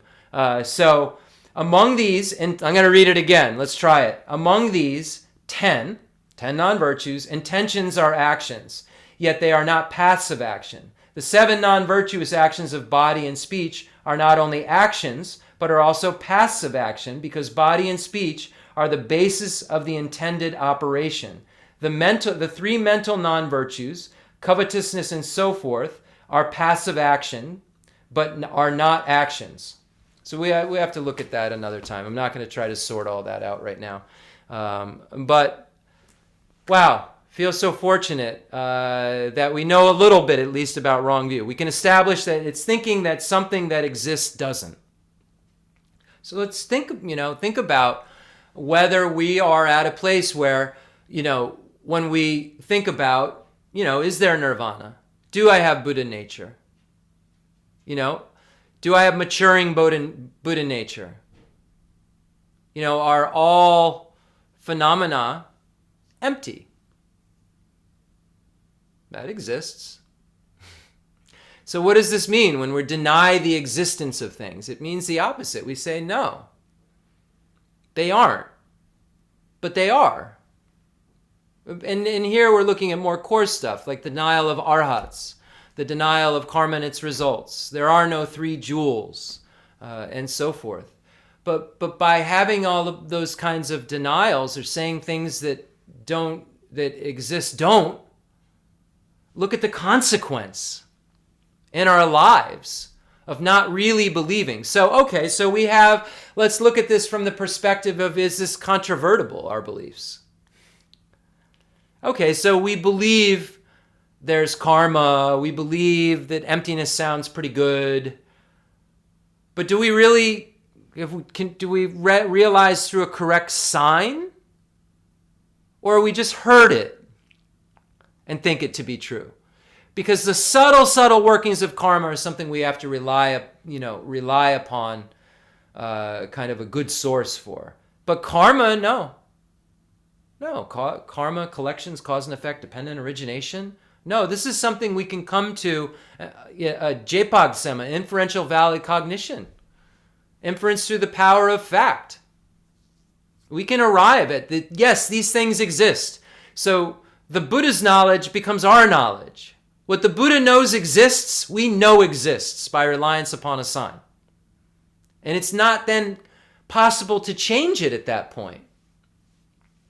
So are we there? Have we arrived at this understanding through a correct sign, or is it correctly assuming consciousness? Is it something that could go back? As, Geshe Dorje Damdu said, I thought this was the funniest saying I'd heard, and maybe one of the funnier sayings of Buddhism. You were just riding a beautiful stallion and you hopped on a donkey. Not to put down donkeys, but I think you get this point. You were on, doing well. You had this correctly assuming consciousness. Yes, karma exists. Yes, future lives exists. And then, you haven't really established it by any kind of reasoning or tried to sort it out yourself. It's just somebody else's knowledge, really. You may be right at that day, but will you be right tomorrow and the next day and the next day? Could somebody who sounds really smart come and convince you of it differently? Well, if you haven't realized it incontrovertibly through your own analysis, if it's not your knowledge, because you at least realize it when I say your knowledge, at least you infer it, which is incontrovertible and is valid cognition. The first time it happens, it's prime cognition. You could say because it's inference, there's a small mistake in there because it's, relying on a generic image. But I think you know what I mean. You're not going to say there's no reliable guide if you can establish a reliable guide through inference. Yourself. Not the Dalai Lama establishing it. You establishing it. The Dalai Lama can convince us through signs and reasoning and through talk. Khenser Geshe Wandak can convince us through signs and reasoning and talking by teaching the truth of suchness. But teaching the truth of suchness doesn't mean we realize it's our truth. It has to become ours, our knowledge. We can't leave it out there. We can't say, oh, shamatha, out there, and wisdom realizing emptiness, and oh, the path of accumulation, the path of preparation, path of, meditation, seeing meditation and no more learning. Like it's out there, not something that will become continuum, paths in our continuum. The path of accumulation, those 3 levels at the path of accumulation, the 4 levels of the path of preparation, the path of uninterrupted path, and the path of release, and the path of seeing, these things, the seeings of emptiness and getting rid of the subtle stains, getting rid of the subtle, afflictions. Once you've gotten rid of the coarse afflictions, these are things that we will have our minds do. They're not te atom gate gate paragate parasam gate bodhisoha rabbit foot out there. Kenser geshe wandak rub rabbit foot and somehow everything I'll see emptiness or become a bodhisattva. No. Rinpoche is worthy of that kind of honor because he was so kind to teach us the truth, to teach us the things that exist. And then we have to come to the conclusion they do. Really come to that conclusion. And this is our job, not the Gurus, Buddhas, Bodhisattvas, who are so happy, so smiling, and the sentient beings we're imagining. We won't be imagining it later. We'll be doing that in reality. We could send a body to each one of those beings we're imagining right now for a Buddha. And the connecting we're doing to them all right now will be what makes that spontaneously happen. This contrived thing will turn into not contrived, will become real, and will become exactly what becomes the causes and conditions, the collections, the arising of our ability to then go to the 8 hot hells, the 8 cold hells, the surrounding hells, the hungry ghosts, the animals, the humans, the demigods, and the gods. We're making causes and conditions for that to happen. For us to be able to go do that. Not for the Gurus, Bodhas, and Bodhisattvas to go do that and us pretend we're doing it. It's for us to be the merit field. To become Buddha, to become the Guru, to become the Bodhisattva. That's the purpose of this. We have the merit field there because they're like holding a spot for us. And we're relying on the merit field because we want our spot secured. We want to be the reliable guide. And it's now. This life, we have this life of leisure and opportunity. Don't just sit and do mantras and just hope there's some sort of blessing happens. Investigate this stuff. Find out what you think doesn't exist that really does. And figure it out why. Through signs and through reasoning to the best of your ability. Don't just think that some other power is going to liberate you. Or something, just because you know a bunch of good Rinpoches. In some kind of osmosis. Now, don't get me wrong. There's something very special that happens when you get in the room with a High Lama. And they have a lot of power and there's a lot of strange things that aren't so explainable. But at the end of the day, the Buddhas don't wash away the sins with water, take your suffering with their hands, give their realizations to you. They teach you. So we've got to remember that. We've got to put that quote in between us and our teacher and knowing that and then seeing, though, there's nothing kinder than teaching the truth of suchness, because that's the only thing the Gurus of Buddhas and Bodhisattvas can do. And that one thing will cause us to never have fear again and have bliss. Is there anything kinder someone could do for you? Do you know anything you could go do for someone that would give them fearlessness and infinite happiness? Think of it. What could I do? Oh, well, I'd have to know what exists.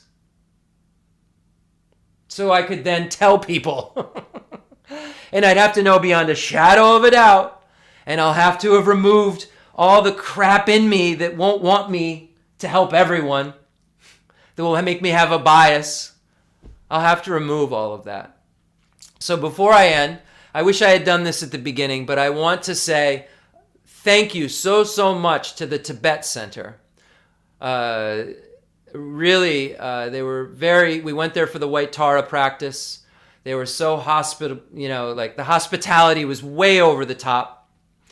Venerable Ani, Karuna, and Tony Spita, I believe his last name is, who does all of on Monday nights at 7 p.m. and Wednesday nights at 7 p.m.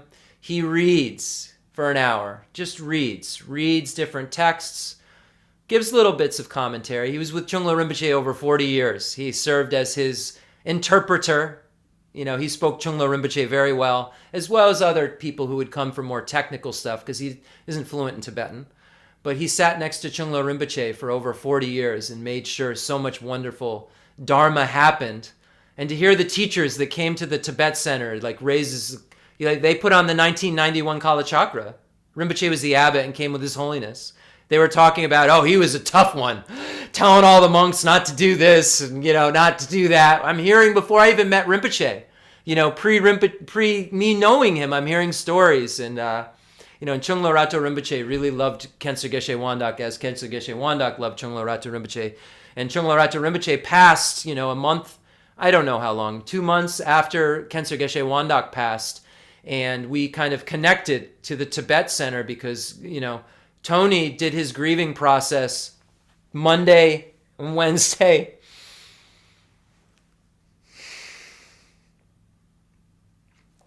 Nights, and I just felt like a brotherhood because of the Guru devotion was so clear. And I feel like you don't really, that if you don't have that, or if you have that, it's so clear that blessing from the Lama is so clear because you realize that the source of all of my good is my kind Lama, like a Lord. That's the Lord, who can teach me the truth of suchness. And when you see someone who has that, it becomes so apparent. And so we clung on. I don't think we've missed any Monday or Wednesday since because, we were looking for people to connect with, We were looking, for community also on other days than Thursday and Sunday. And it was just so nice to see a very grounded, happy group. Chunglo Rinpoche did such a wonderful job. And this, Tony really is holding it all together. And they have full life-size Kala Chakra with all the hand implements statue. Life-size. Incredible. Tara this is just incredible. The Tibet Center they operate out of New York and New Jersey. So on Facebook on Monday and Wednesday nights, if you want to check out what I'm talking about, we don't miss it because I get to sit back and go, okay, it's reading time. And it's so nice, just to be able to hear, just like today where we heard the right Seedling Sutra, to be able to hear, different things like that. So, I encourage you. And they were just so kind to give us lunch and, to share stories and, just to see the community. And I hope we can all get together. I hope that we can, when the causes and conditions come together, have that sense. Tony said, you want to stay? You could stay the night if you want. This is Buddha's house. This is nobody's house. He said to, anybody who wants to stay here, anybody who needs, anything, just, let us know. This is Buddha's house. Nobody owns this. And wow. And he gave us the tour. And it was somebody's birthday who I'm in the Nalanda Master's course with, coincidentally. And it was his 50th, I'm 50. And they had a cake, and sang happy birthday. It was just, did we sing happy birthday? I might have just made that up. But because I may have been out of the room. But yeah, and I got to share with Tony a little bit about some things with Rinpoche, and he shared some stuff with me. And yeah, I just want to say thank you so much to the Tibet Center. And, we all know that the spiritual director, or I don't know what the pecking name order is, but Ken Rinpoche, Geshe Nikki, is a director. And then now that Chunglo Rinpoche has passed, they've handed it to Ling Rinpoche. So Ling Rinpoche is the head, the kind of the umbrella like Chunglo is, and like the working director is Geshe Nikki, Ken Rinpoche, who will be there teaching in the future. Out of New York and New Jersey, I'm not sure where. We'll have to, time will tell if we stand the test of time. Those, in the great words of Sammy Hagar, so profound. All right, if you're attached to this life, you're not a spirit. You thought you'd get out of this one, huh? If you're attached to this life, you're not a spiritual practitioner. If you are attached to samsara, you have no renunciation. If you are attached to your own self-interest, there's no bodhicitta. If there is grasping, you do not have the view. That great Sakya Lama, Sakya Kunga Nimpo, departing from the four attachments. And where did he learn about these things? Renunciation.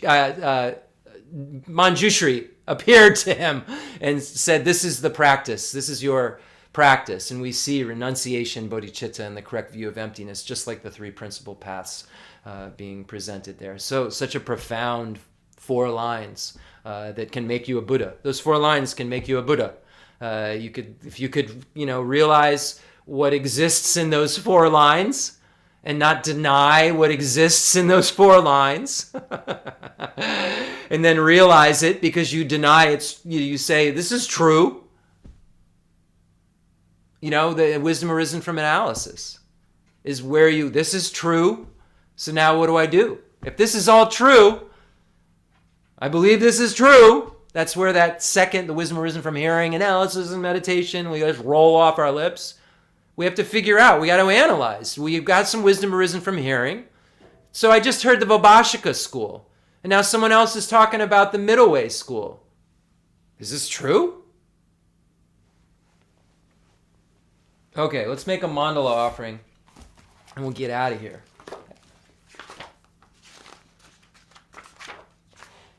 If I can find it.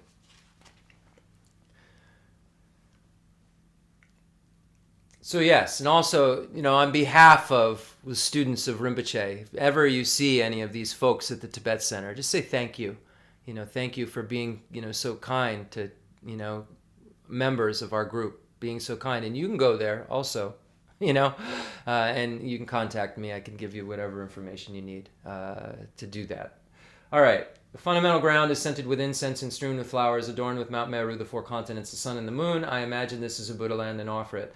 May all sentient beings enjoy this pure realm. I dedicate whatever virtues I have collected for the benefit of the teachings and all sentient beings, and in particular for the essential teachings of Venerable Losang-Drakpa to shine forever. I send forth this jeweled mandala to you, precious Guru.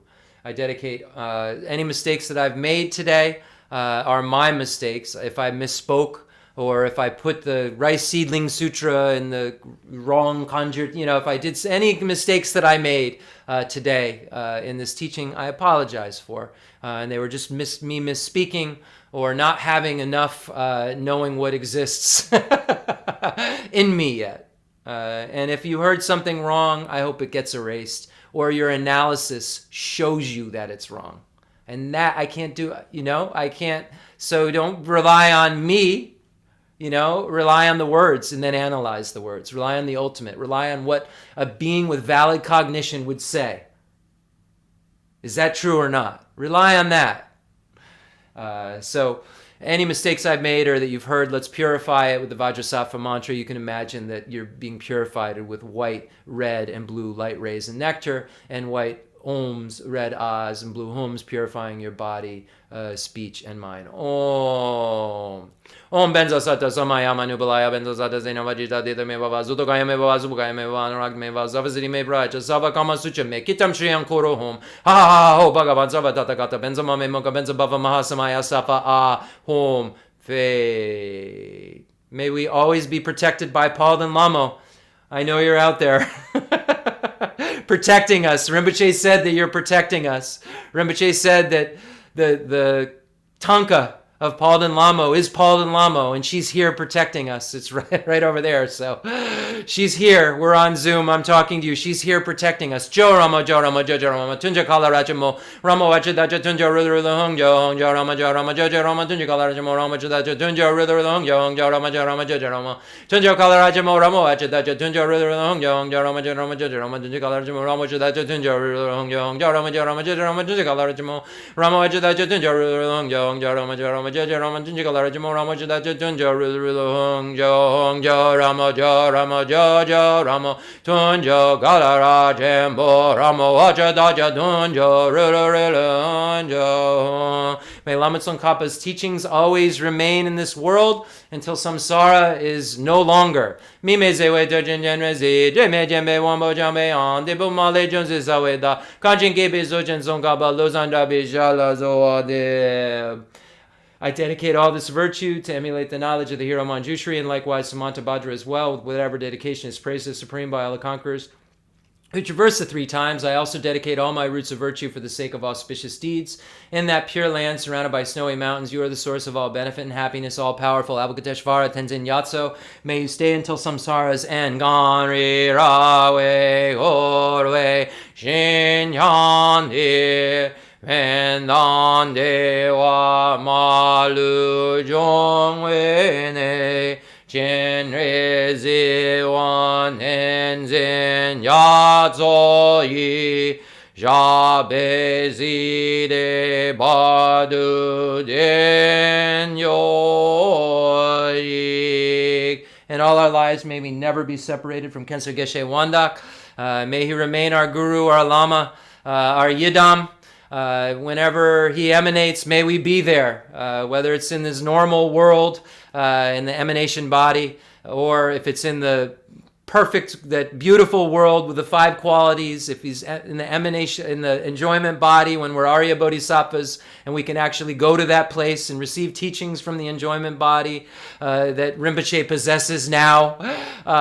May we be able to meet then, and then when we become Buddhas, may we help him or her and emanate in any form we need to emanate in, to be able to help all of the 8 hot hells, the 8 cold hells, the surrounding hells, the hungry ghosts, the animals, the humans, the demigods, the gods, any being who is still a sentient being that has obstructions to omniscience or afflictive obstructions.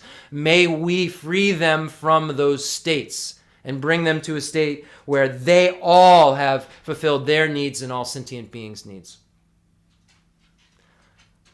Thank you, everyone. That was a lot. A lot for me in terms of my mind that's going like this right now.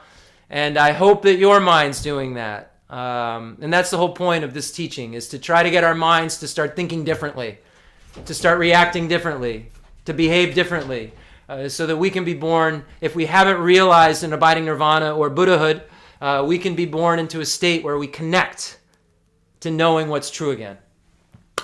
Gracias.